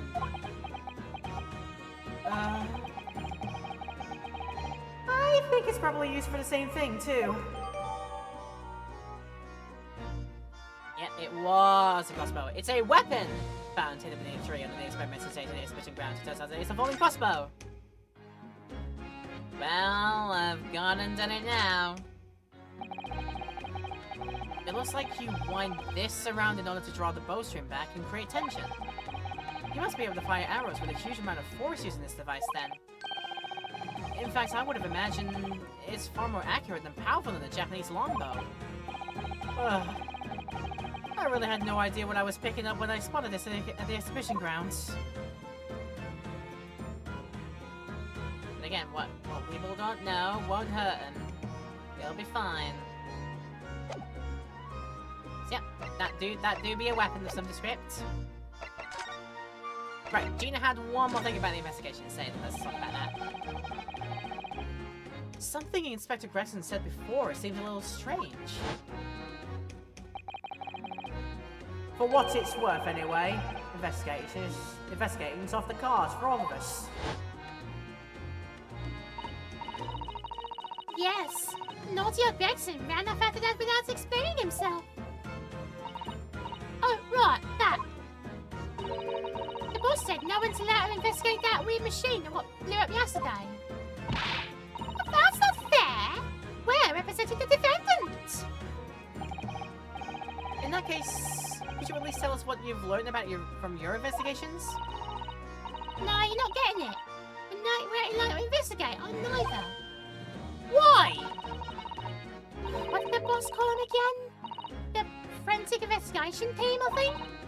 Anyway, apart from them not, no one's allowed to lay a finger on the scene. Bit funny, isn't it? So even Scotland Yard's own detectives can investigate? Yeah, I've never heard something like that before. I thought I could have a gander on the quiet though, but the boss caught me at it. You probably heard him give me an earful about it before from down there, didn't you? It's not bleeding fair. I think you were giving him just as much of an earful back as I remember it. Yeah, well, sometimes I think it's all them chips what make him so stubborn. You say something to him, Muddo. Go on, see if you can't get through to him. Oh, he's up on the platform above us, is he?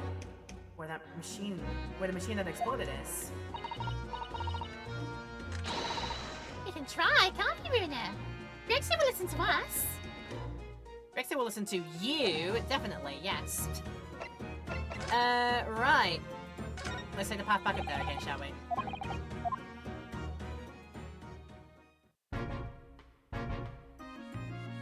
We shall take a head up back on here. And was there something else to take a look-see poopsie at? Oh, that's not gonna go to the... Oh, there's more of them! So those are people carrying balloons, dangling silently in the skies over London. I always thought the day would come when humans would discover how to fly. But I never imagined it would involve them being suspended from colorful floating Tamari handballs. I'm sure it must feel amazing being up there among the clouds. I'll just go for a ride together, Reno, please. If I'm being perfectly honest, I would like to try it. But without a cast iron guarantee that the thing won't plummet to the ground. I'm too scared. Oh well, in that case, I should tell you what Hurley said. It's physically impossible for a flying balloon to plummet to the ground, as long as it doesn't explode. Yeah, call me crazy, but I think that exploding part might play on my mind a little bit. Yeah.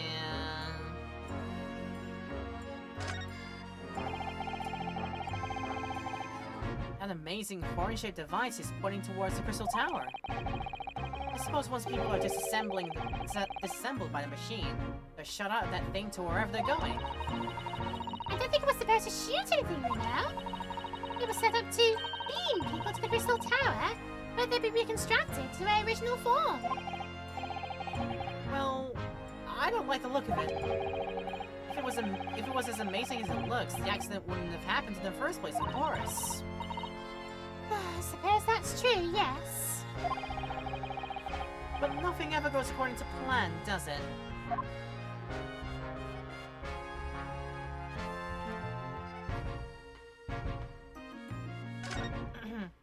Just your luck with with Victorian work.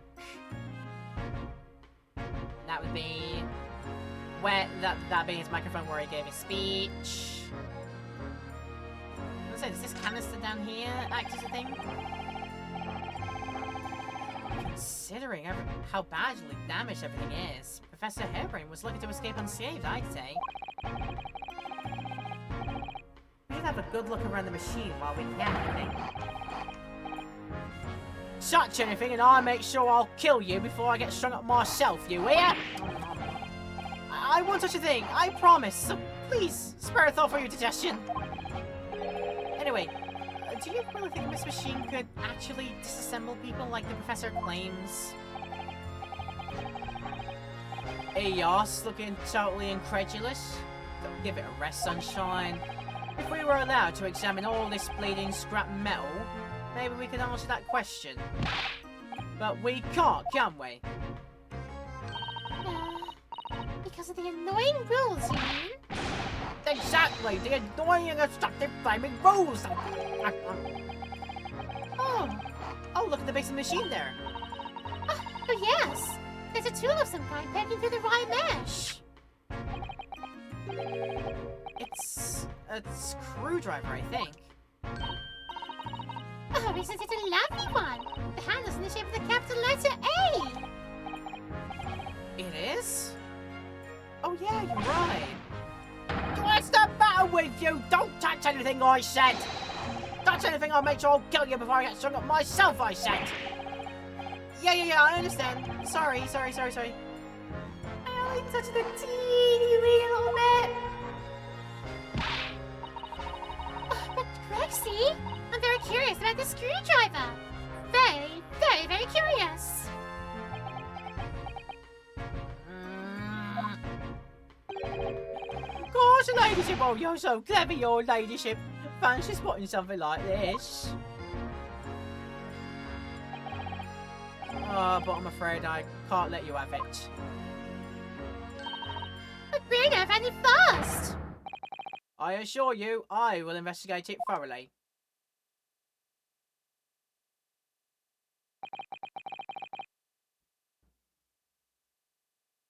Oh, he's gone off without it. Oh, he's gone off with it, rather. Oops. That was very mean. I'm afraid Inspector Gregson is going to make a very clumsy and embarrassing mistake in next month's installment now. Poor Grexy. Poor Grexy indeed. So, we've seen all we can about this thing.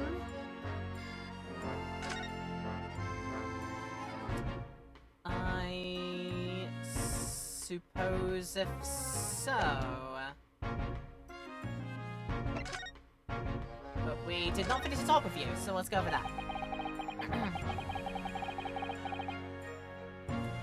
Using high voltage electricity to somehow disassemble a man's body and then beam him across the crystal tower? It's an extraordinary thing to attempt, especially in public. True, it was by far the most unusual of the experiments planned for the exhibition, right? And to be honest, I'm a bit surprised it was allowed. Carrying out something like so dangerous with so many spectators present, I mean. The government is doing everything it can to promote new science and technology at the moment. They're more worried about being ahead of the game rather than the odd spot of public safety infringements. If they can be the first to develop some new technology, it makes Britain more powerful in the future, you see. Yeah, I suppose that's true, in a way. So the powers that be are placing a heavy emphasis on scientists' rights at the moment. What sort of rights? They're making it so that any theories the brains have remained their legal property, as it were, patents. Right through developing it into a practical idea and even going into production. Which is the infuriating reason us coppers aren't allowed to touch this crime scene. Because the new highfalutin special dispensation for scientific equipment that forbids it. Oh, I see now. Litigation. Red tape and all that jazz. The only people with permission to investigate here are from some brand new department at Yard. The Forensic Investigation Team, it's called. We've been relegated to keeping guard. The Forensic Investigation Team? And any old fool can see that this heap of scrap metal was a sham to begin with. But just because it says scientific equipment on the paperwork, we can't do a flaming thing with it. What, Rexy? He's very het up, isn't he? Very pent up. Oh no. So remind me again, what's this new legal act that means we're not allowed to touch the scene here? Oh goodness, excuse me. You having me at it, sunshine? It's a special dispensation for Scientific Equipment Act. Ah, yes. I think Eddie mentioned that recently. It's a real twinkle in his eyes, I remember. Oh, with a real trick in the side, sorry. Oops, there. Oh, I'm sure he did, your ladyship. I'm sure he did.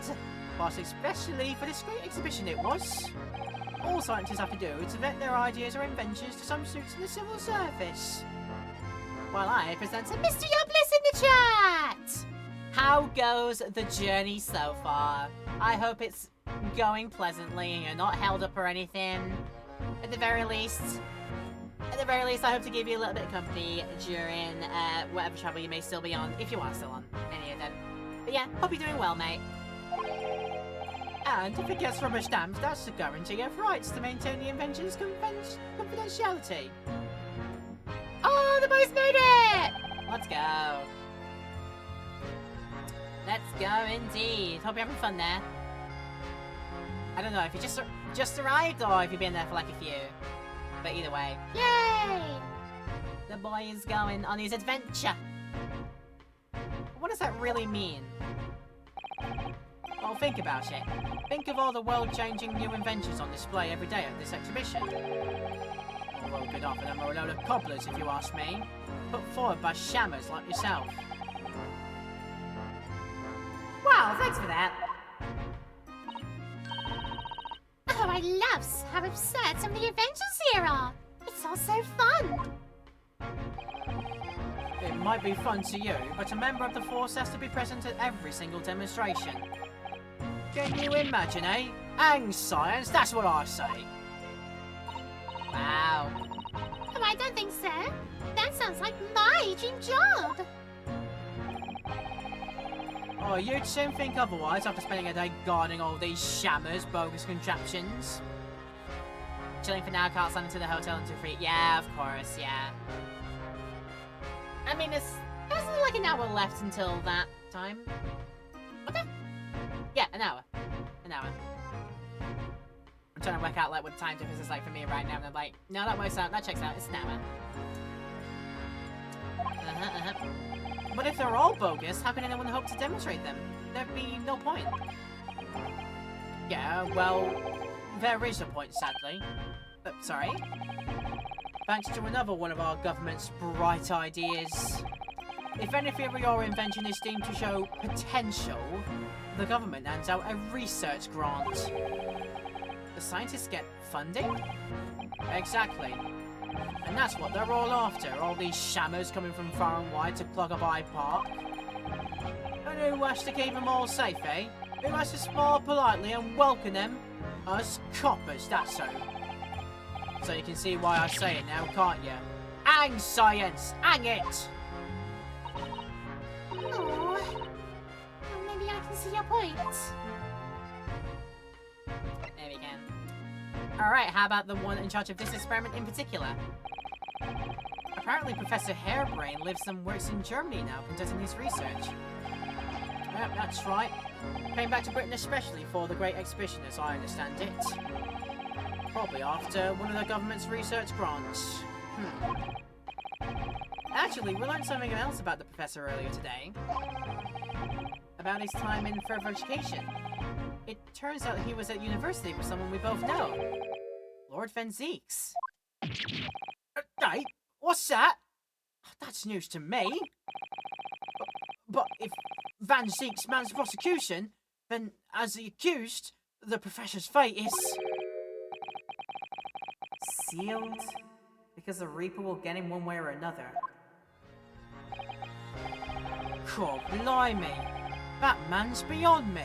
I don't know what goes on in that head of his. Talking of Van Zeeks, this morning's paper ran the story of him being attacked. You read that? Oh, yes. But Mr. Reaper is completely fine. Nothing to worry about. Yeah, right. Glad to hear it. Still, the Reaper, huh? How long's that business gonna keep up, I wonder?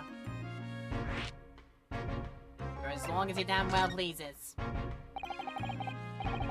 The victim of this case, the investor, Mr. Assman. He was another one of the Reaper's victims. Or so I heard.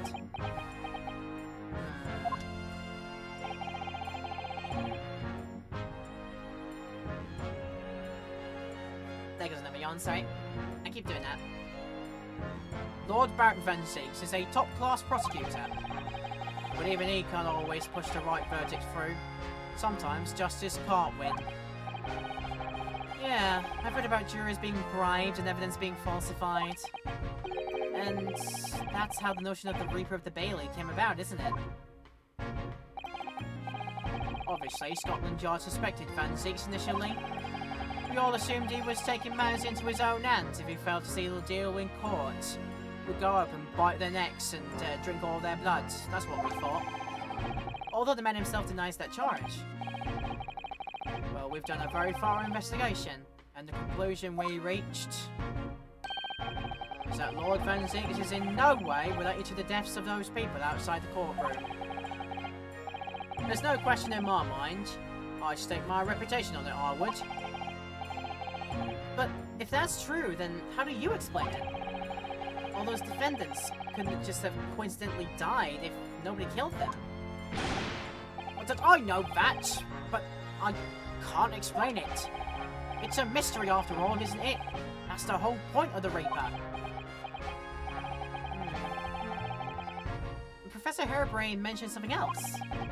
He said that at university, Lord Van Zieks was a totally different person. Easygoing and kind. I can't believe that either. What? He said that it was after they both graduated that something happened to change the man. Do you have any idea what that was? No clue. Really? But look, I've got my hands full watching over this frustrating crime scene. Why don't you go and make a nuisance of yourself elsewhere, eh?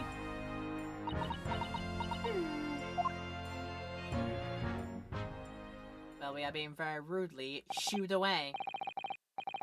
Right, are you done here, Mr. Naruto?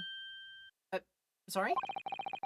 Isn't it about time you were leaving? Or rather, it is about time you were leaving. That lot are here now.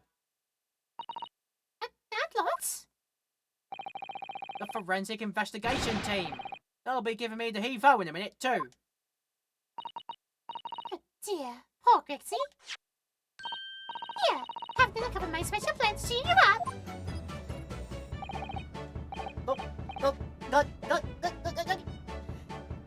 Ah, Darjeeling, my beloved, that hit the spot. I pitch it every time. Well, at least I've seen the scene with my own eyes. It looks like this is as far as we're going to get with our investigations here, at least. I've been thinking. Harry might know something, mightn't he? About what? About Mr. Reaper. Oh, about what happened to Lord Van Zieks, you mean? Because it sounds like that something very significant occurred after he graduated from university. Something that completely changed his life. Maybe, but I have no idea where to find Mr. Sholmes at the moment. He's in the middle of some big case, isn't he? Here, this is what you need. What's this? It's some kind of an entrance ticket. Madam to Spells. Is this supposed to mean something to me? It means something to all of us who know what Madame Tussauds is. Yeah, the one that the place that do the waxworks. How about that?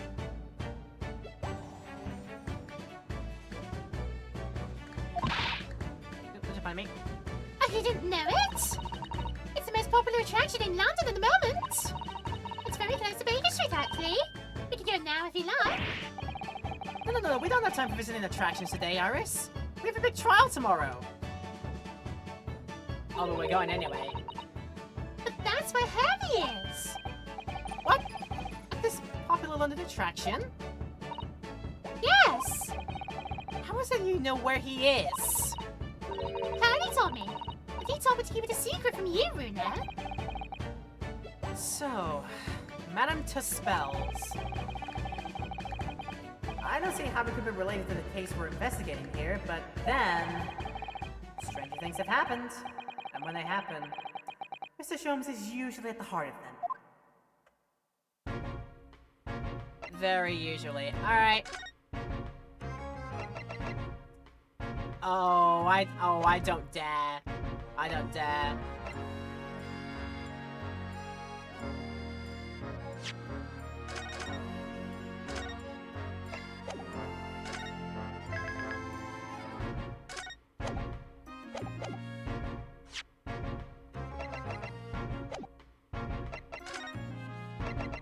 Now I dare!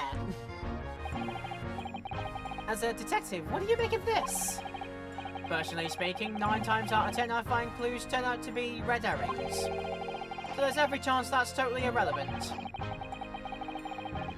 That's actually a very persuasive argument.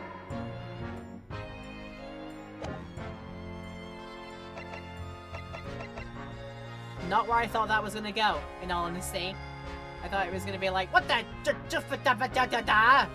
It was gonna like, we were gonna make him freak out as a result. Maybe that. Alright, this is where Hurley is at Madame Tuspells. It is a museum of interesting waxwork exhibits, not far from Baker Street. It's become a very popular London attraction in recent years. Yeah, we got some time to see what's going on over here. We got some time. 22nd of October, Madame Tuspells Museum of Waxworks.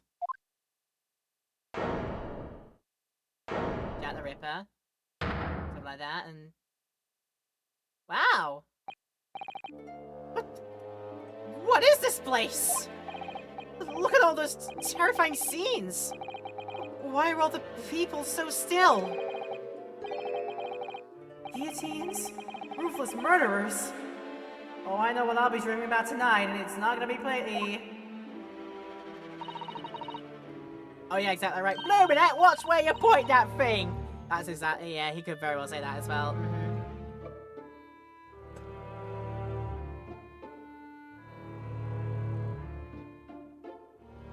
Damn! The music's deep in here.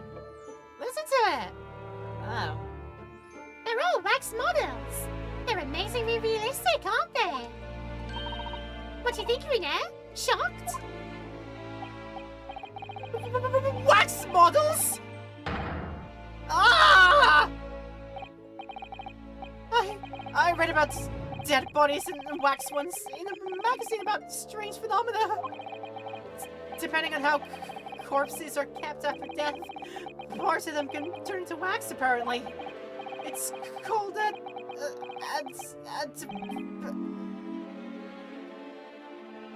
Adipocia.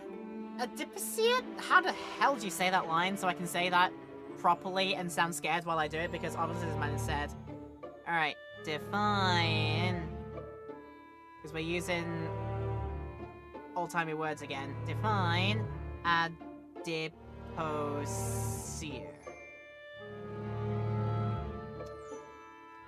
Adipocia is a greyish waxy substance formed by the decomposition of soft tissue in dead bodies subjected to moisture. Gruesome. And how'd you say? Let's listen, how'd you say? Adipocia. I didn't hear that, sorry. Wait. Adipocia. Adipocia. Okay, got it. Gruesome, though. Shadow would have a field over this, probably.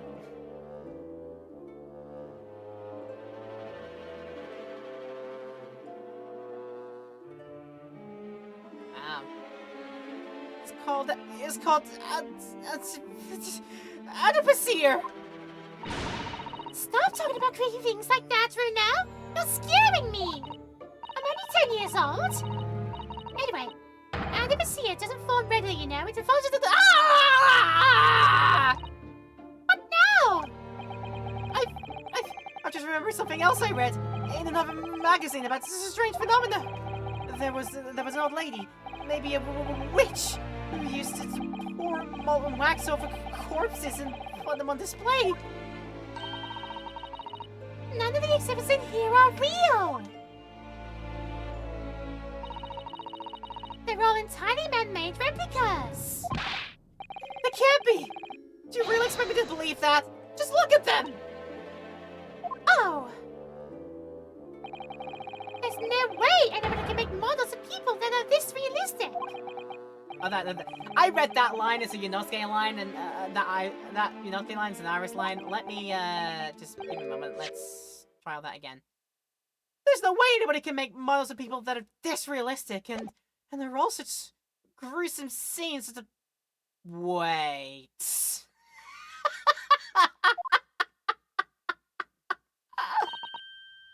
What is it? Come on, Iris, don't tell me you don't see it.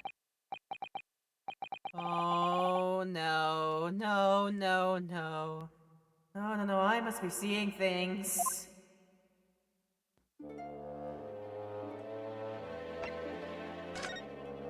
You must you? Right, well then, plenty of scenes to admire here, I guess. So why specifically are there very creepy scenes? Let's see if I can get, like, information about them. Is this some infamous murderer? Yes. Called Jane the Ripper. All her victims were young women. I knew it! You could tell by the way she's holding that knife. Sure sign of a murderer. Yes. Ah! What's the matter with her? I've worked it out! I know what she's doing! She's trying to fill that bathtub with blood so she can have a soak in her victim's gore! Not according to the information about the exhibit on the little board here. It doesn't mention anything about the bathtub. Really? Sorry, I don't think it's significant. I still think it has to be there for a reason. He's there, he's just absolutely just, like, peeing his pants at all of this. So... That's not Jack the Ripper. They've instead gone the way of doing, like, Jane the Ripper instead. I mean, what a way to do it, huh? Please do not touch the statues. I mean, it's probably a good idea, yeah. Let's see behind the curtain first, if that's possible. That big heavy curtain is in a very prominent position, isn't it? I have a nasty feeling there's going to be something truly terrifying behind it. Oh yes, that's the famous Tuskville Special exhibit. It depicts one of England's most notorious killers. Do you want to pay the extra fee and have a look? Pay more money? To be even more terrified? Oh, let me think about that for a moment. It was only a suggestion. God darn it. Inosuke is not taking any of the sass, I guess. These models are so well made, I can't tell what's a waxwork and what's a real human. Or maybe all the exhibits are real people. And when it's closing time, now the visitors have gone home, they suddenly start moving about. Oh, just thinking about that makes me wish it was closing time already and I was on my way home. They'll make a movie about that one day. It'll be all the more pleasant. I'm gonna say, is this boot part of the scene here? Or is it not? Let's have a look. Oh, that's a funny place for a little ladder. What's it? Is something wrong?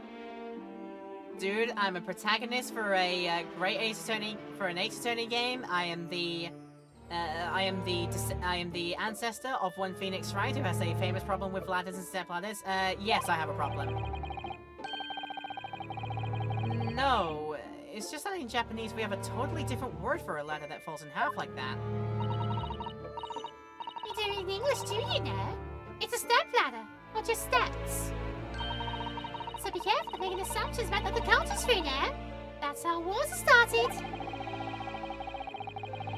I didn't realize step ladders were an international point of contention. But the writer makes an astute point.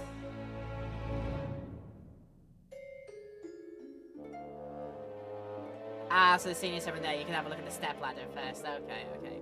And then, if this isn't Jack the Ripper, who is it? Is this an example of Western Tsujigiri? I don't know what that is. Oh, you know, when an unscrupulous samurai randomly attacks a passerby to test his sword. I still don't know, no.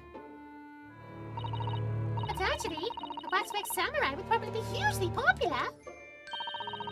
Could you model it, do you think, Runa? Doing that sticky thing you mentioned? Well, I do have a sword, but I have no intention of testing how sharp it is on a human subject. For now, at least.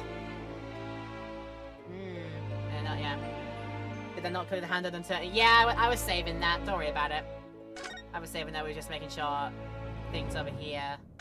There was nothing else over here. Right, let's do the hand first then.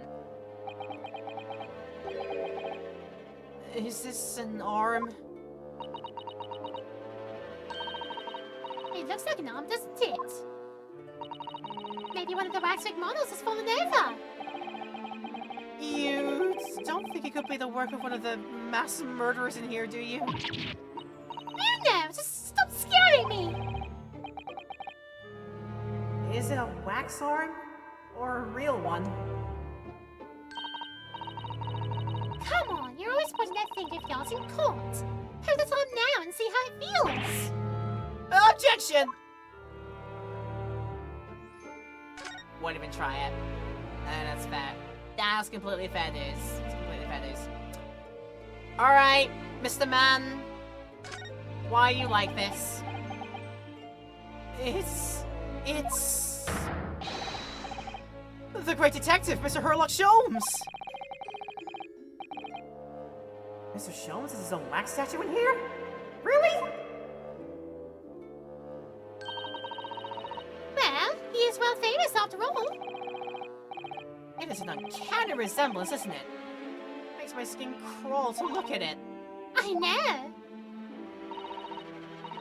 But look, Runa, you can kick this Harry, and he doesn't move a muscle. What? Can't go around kicking the exhibits, Iris. Wait. Don't look now.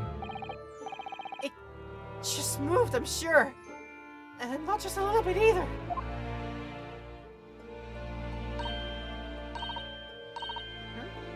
Really? Did it? And look closely. There are beads of sweat on the face of this waxwork model.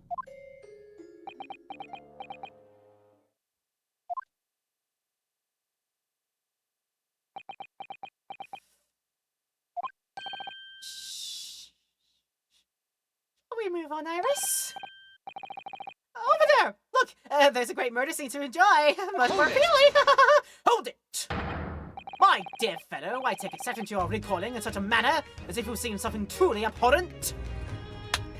I've just seen something very, very hilarious, though. I'll be done with that. The slow reaction of him just keeling over, just like, ow! Oh my goodness, that was so brilliant. That's what our Sherlock be like, my goodness. Right, just seeing what the time is, we're gonna have one more short break in today's stream before we have a little extra bit afterwards to see some more of the game. So, yep, it's time to run our ad break for the people in the Twitch stream currently enjoying this, hopefully still. If you're in YouTube land and enjoying the video, we will be having no break. We'll cut that out of the highlights, so no worries about that if you want to just continue watching. But if you'd like to pause the video and have a bit of a rest before continuing, that's always a great idea to do. But in any case, it's time for rest, and I'll be back in a few minutes. So we get to see our boy again, our very special boy. He's like, why did you kick me? Just, yep, big oof felt. I know, right? Yeah, we're talking about how warm it's getting right now, because it is hecking warm. Please do be taking care of yourself by keeping cool if you are feeling that way. But otherwise, I still hope you're enjoying the video right now in Twitch land and in YouTube land as well. Please do let me know below, even likes, comments down below, as per usual. Right, we got one little stretch to do today, so let's go for it. So, yeah, he's not happy to see us go like, oh my god, he's hideous! When we, see him. But that's not my problem. Mr. Sholmes! I knew it! Iris! What possessed you? I strictly forbade you from divulging my temporary waxwork secret to Mrs. Naruto! Temporary waxwork? What do you mean? And that kick! Could you not have exercised a little more restraint? You winded me! But Runo, he has something he needs to ask you. A question? And I thought you'd probably be getting bored too. So, here we are. Well, I can't deny that your timing was impeccable. A mere 2 minutes more being stationary like that, and my great brain, upon which all my success has been built, would have turned into wax. Thank goodness we arrived in time. Would have turned into adipocere. Indeed, in many ways, the pair of you have just saved the world from an unimaginable loss. Oh, Hurry, you don't like to talk nonsense, do you? But he could know something is true. About Lord Van Zeeks and what happened in the past to change him. Well, now that you're here, let's take our time. How can I be of assistance? For you're in luck. I'm suddenly quite taken with the idea of conversing. Oh, well, actually, I'm in quite a hurry. And if my eyes don't deceive me, I believe something is afoot within the walls of this very museum. A most fascinating case, if I'm not mistaken. Really? Moreover, I have a strong suspicion that it is related to the matter about which you've come to me now. But how could it be? We shall speak again presently, my dear fellow, but for now, I must return to my work. Well, what? Back to being a temporary waxwork exhibit? There's his work. We could try presenting. I don't think I managed to present you with, the newspaper yet. See if you have a thing about it. Mr. Sholmes, would you have a look at the newspaper? You've been into my room and helped yourself, have you? Okay, let's not turn this into a scandal, shall we? I merely helped myself, yes. Well, considering I've already read it, one thing immediately strikes me. This paper is old news. What would possess you to show me this? What's done is done. You must distinguish, my dear fellow. Distinguish the old from the new. There are some conversations you wish you had never started. Back into pose. Beep. I can see if you're interested in the thing here. Mr. Sholmes, about this. As you will see, I'm rather busy at the moment. If it's advice you seek, come to my office tomorrow and I shall be happy to help you. Shall we say, threepence per item as a consultation fee? That's 2 hours of gas, that is! Every single time, just up until like, ding! What about green cloth? Nope, not interested.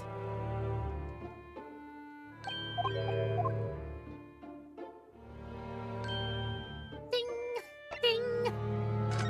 What about crossbow? What about a makeshift folding crossbow? But no indeed. Okay, right, we're just talking to the man. That's fair enough. That is fair enough, all things considered then. Alright, back out, let's converse. What about Madame de Spells then? So what is this place? Madame de Spells came to London from France 3 years ago, I understand. Since she's opened this little waxwork museum last year, it's enjoyed great popularity in London. There are museums like this in Japan too. But these displays are something else. I mean, they aren't made from actual real people, are they? The extreme realism of these Waxworks models is a particular secret to the Tuspels family, they say. They earned renown during the French Revolution for waxworks of victims of the guillotine. Yeah, that sounds grim. The gruesome scenes were portrayed with such realism in the expressions of the faces of the condemned. Apparently, the sculptors would make the models directly from the corpses. Right there at the site of the executions. Oh, that really turns my stomach. That's just one of several legends about the Tuspels family. Whether there's any truth in it, I couldn't say. But anyway, this museum houses models of famous people from all over the globe. Nevertheless, the most popular area of the museum by quite some margin is this House of Horrors. House of Horrors? Of course, visitor numbers are dwindling now as a result of the Great Exhibition. But people usually flock here to see exhibits of some of London's most vile criminals at their gruesome work. Naturally, most of the miscreants portrayed here were sent to the gallows. So they're even stiffer now than the models of them. Have you heard of poor taste? My dear fellow, the public live for poor taste. They love black humor. They yearn to be shocked. So, the hideous exhibits in here are... They're all portrayals of real events that actually took place. God, is it just me, or did the temperature in here just seem to drop? Anyway, I advise you not to think of it too deeply about what you see here. Ding ding. Oh, he's back to being a waxwork, is he? If he didn't blink, he'd absolutely sell it, though. Excuse me. So what do you mean by a temporary waxwork, Mr. Sholmes? Exactly, what you... Exactly, what you saying? He said that pure like ventriloquist himself, just like, exactly, what you're saying? I'm part of the exhibit here, catching these criminals in the act. Catching them? Every half an hour, I hone in on a different killer in one of the displays and adopt a new pose to ensnare him.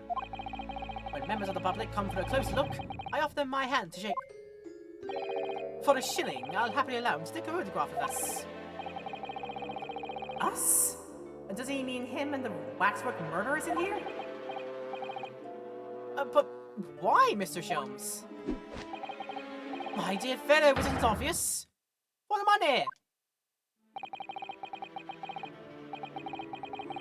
He really roared at me there. Very fitting for the House of Horrors. As it stands, I may struggle to pay this month's rent. And I have the ravenous iris to consider. Oh, Eddie, I'm so hungry. If push comes to shove, I shall have to ask you to do your bits, Miss Nanahoto. What's he trying to rope me into now? So, with that in mind, how about a photograph? As a special treat, you may have your pick of the murderers and scoundrels in here. The choice is yours. Maybe some other time. Remember, Miss Naruhodo, ignore me at your peril. That's the most threatening thing this man has ever said to me. Jesus Christ. Back to being a waxwork again. Is it just me, or does this kind of remark there sound like a lot like a curse? And the other page just goes, I curse you! I curse you! Like that. Alright, something to ask you. If it snap out of it. Well, what is it you'd like to ask me then? Actually, it's about Lord Van Zeeks. Ah, our friend Mr. Reaper. How did you find him? Well, I trust. Some time later. And so I filled Mr. Sholmes in about everything I'd learned. About Lord Van Zeeks, about Professor Harebrain, and about the strange coincidence that they had been at the university together.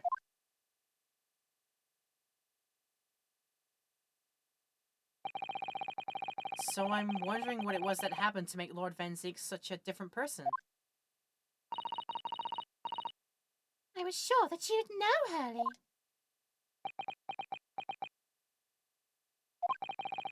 You said there was something going on here in this exhibit hall before. That something was afoot? And that you believed it was related to what I wanted to ask you about?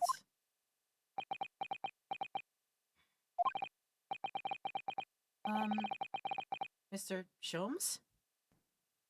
He suddenly clammed up.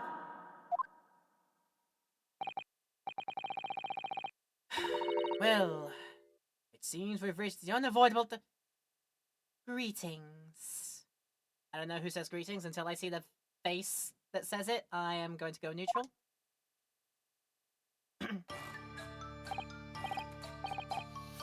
Ah, could this be the character that Drifting told me about that she would like to voice when we get around to this game, huh? Could this be it, girl? I could totally see why. Oh, hello? Oh, where'd she appear from? What's she wearing? Could she look any more mysterious? I hope you are appreciating my museum. Sorry? Have we? Mr. Sholmes, do you know this? Oh, not again!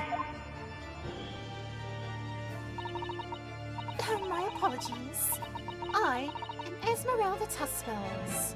This is my museum of waxwork. What? You? Sure the Madame Tuspels? Bill, sir. They're only 26 years young, I might add. Is that significant somehow? I'm a madame in name only. It adds a certain je ne sais quoi. Right. Firstly, I must apologize for my waxworks. Or rather, one waxwork in particular. Oh, that'll be Mr. Sholmes then. I was led to believe he was a great detective, but he seems unable to settle. Next time you move from your designated exhibit, it will be toil and trouble. Ah! She sounds deadly serious. And that is a problem. How am I supposed to ask Mr. Sholmes about Lord Van Zieks now? Let's not forget what Haley said before. About something being afoot. Right here in the museum, I mean. Yeah, I know, but... I'm so curious. I want to know what's happening here. Haven't we got enough on our plate already? There's too much meat and potatoes on it. Way too much. Right. We can start presenting, and maybe she might know things about such things. Do you know anything about the story that went on? Could I show you this? Oh, how fascinating. Is this made of wax? No, sorry, it's a piece of evidence. Why would you want to show me this? She can only wax lyrical about wax, is that it? What a way to say it. Let's just check everything else just in case. Nope, you will not wax lyrical about this. What about green cloth? No, nor that. Okay. What about crossbow? No, nor that either. She's very, she's very one-track minded then. I guess let's just talk. Let's see what she has to say. So did you make all these waxworks, Madame Tuspels? I did. I am the third generation of waxwork artisans, you know. Gosh! It was my grandmother who began the tradition in my family. shipping hours. It's almost time to book into the hotel, and thanks for helping me kill some time. Of course, miss, no problem. I hope you enjoy watching, and have a lovely trip, okay? Her fortunes were checkered, living through the turbulent times for the French Revolution, as she did. Though that is, when she acquired the savoir-faire that leads to the astonishing lifelikeness. All these waxworks really do look as though they're alive. In fact, they look more alive than Hurley.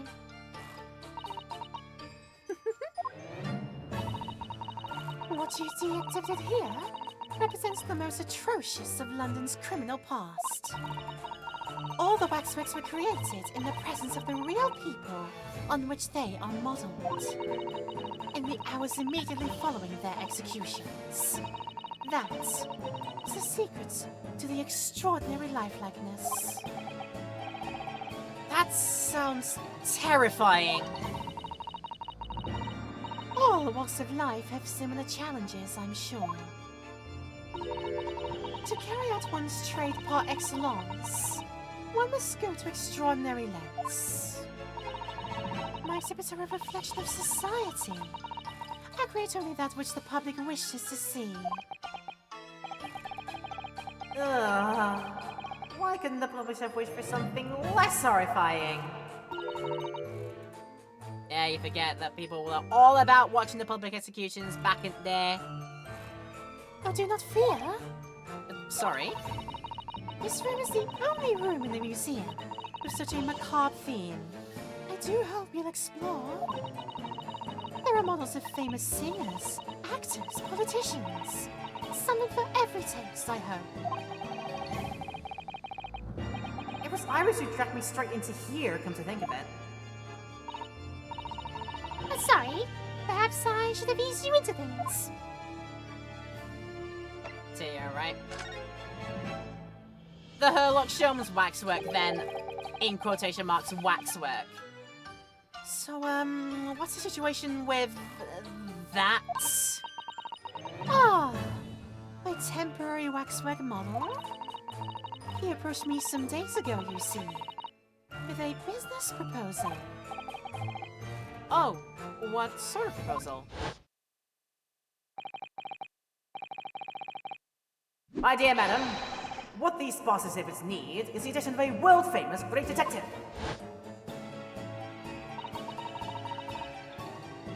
Made up essentially a thing you'd expect people to do on the street to beg for money. You know, like try and hide out of a bush and just go like, scare some people and like get some tips from that or something. Right, Or worse to that effect. Huh. Naturally, I am well aware that Mr. Sholmes is widely known in London as a talented detective. It's great detective, actually. He's very specific about it. Trust me, I've been on the receiving end of that. Yes, the creme de la creme.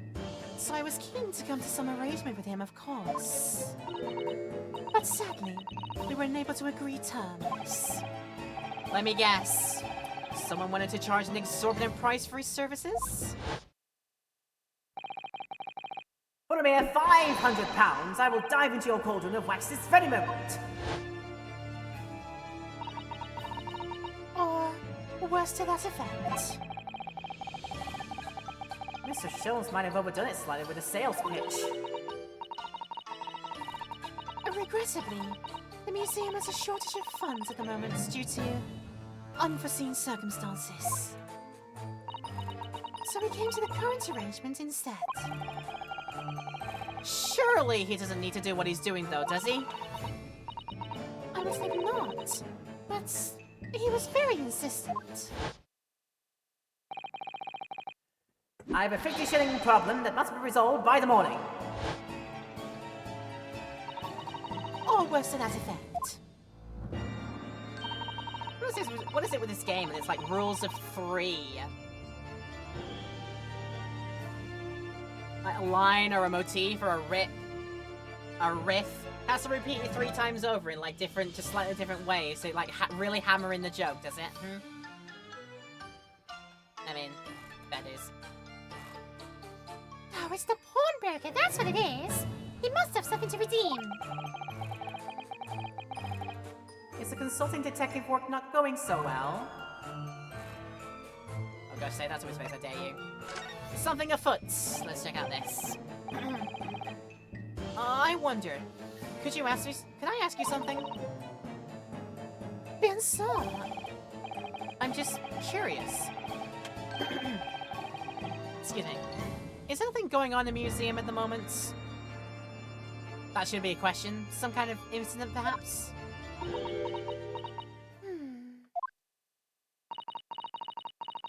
Whoever suggested such a thing to you? Oh, well, it was, your temporary waxwork over there who mentioned to me a little... Oh! He's disappeared.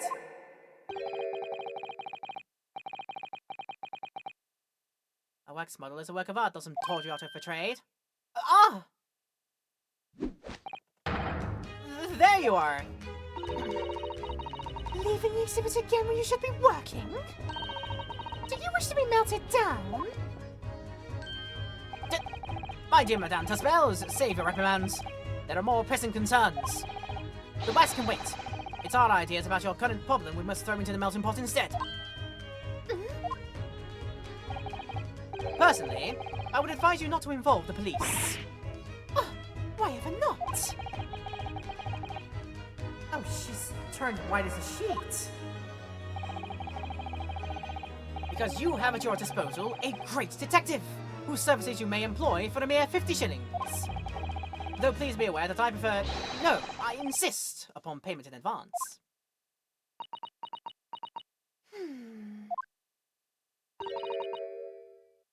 Very well. Let us see if the great detective is able to live up to his name, shall we? She got the animations of a person who will appear in courts. I think you might be right in that one. Before I engage my analytical processes, I must ask you to clarify something. What, pray, is behind the curtain? That is a Tuspel special exhibit. There is an extra charge to see it. Ah, the special exhibit in the House of Horrors. It must depict a special killer then, I presume. Would you be so kind as to draw back the curtain, I wonder? Oh, absolument no! There is nothing amiss behind there. Nothing amiss, madame? What about the arm protruding ominously from under the curtain? Oh, I strongly encourage you to allow me to see what lies beyond before the situation worsens.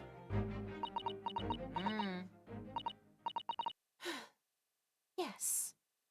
Very well. I will draw back the curtains, but only a soupçon. He was like, that's it. That's all we get. And behind curtain number 1. Though I must confess, I peeked behind the curtain earlier. The Tuspel special exhibit is a very bleak graveyard scene indeed. And yet, somewhat surprisingly, the waxwork killer one would expect is nowhere to be seen. What does strike one, however...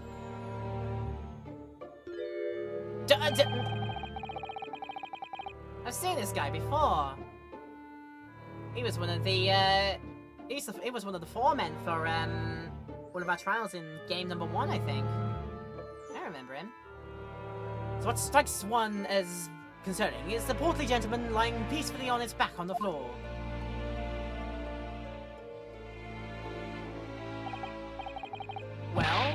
Well then perhaps, Mr. Sholmes, that man on the floor is the ruthless killer himself. I'm afraid not, my dear fellow. He's a perfectly ordinary London gentleman. Not even a waxwork, in fact. What? As skillfully made as these waxwork are, they are always distinguishable from real humans. So, allow me to present my two conclusions. The first is that a sizable business transaction has been taking place in this special exhibit. Why would you say that? And the second is that the aforementioned transaction is linked to a serious crime. Oh! She looks as pale as candle wax. I don't understand. So, Madame Tuspels, as you've agreed to my fee, you shall now have the pleasure of seeing this famously great detective and temporary exhibit at work. Oh, damn! The game will be afoot.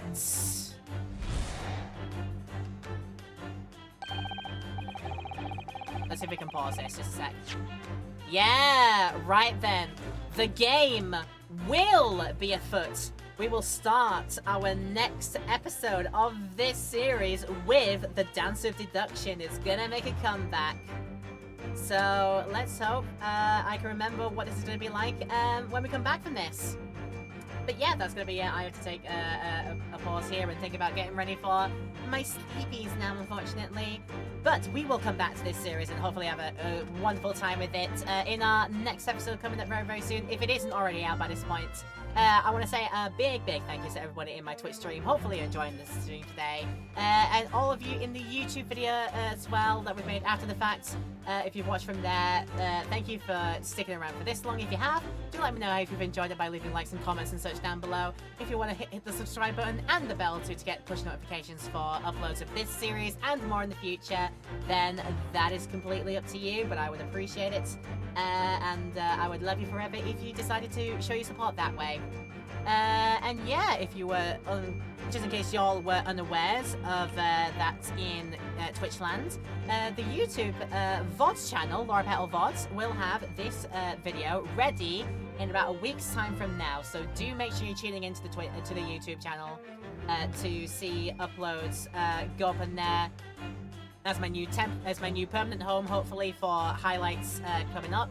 And yeah, if you're coming in from this in YouTube as well, want to catch a stream on the Twitch channel, check out the links in the description down below. I've got them all there, or simply search up Laura Petal on Twitch. You'll find me there Tuesdays, Thursdays, and Saturdays, doing streams on a usual basis, and probably some extra ones, depending on if they're special events or not. But yeah, you'll definitely see me there on those 3 stream days, all goes well.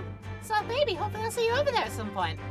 But until we come back to this next time, our Dance of Devotion is how we kick off our next time out, and I'm looking forward to some more of this. Ladies and gentlemen, and all of you non-binary friends in between, you've been a wonderful audience, and I sincerely hope we've made your day better by letting you enjoy this video. And if you have been made to feel better, then that is what we're here for, and you are all the more welcome for it. I hope that you stay and stay awesome and enjoy whatever you've got planned for your day coming up. If it's catching up the next highlight in this series or in another series around here, then please feel free. But if not, then I'm sure we'll cross paths at some point very, very soon.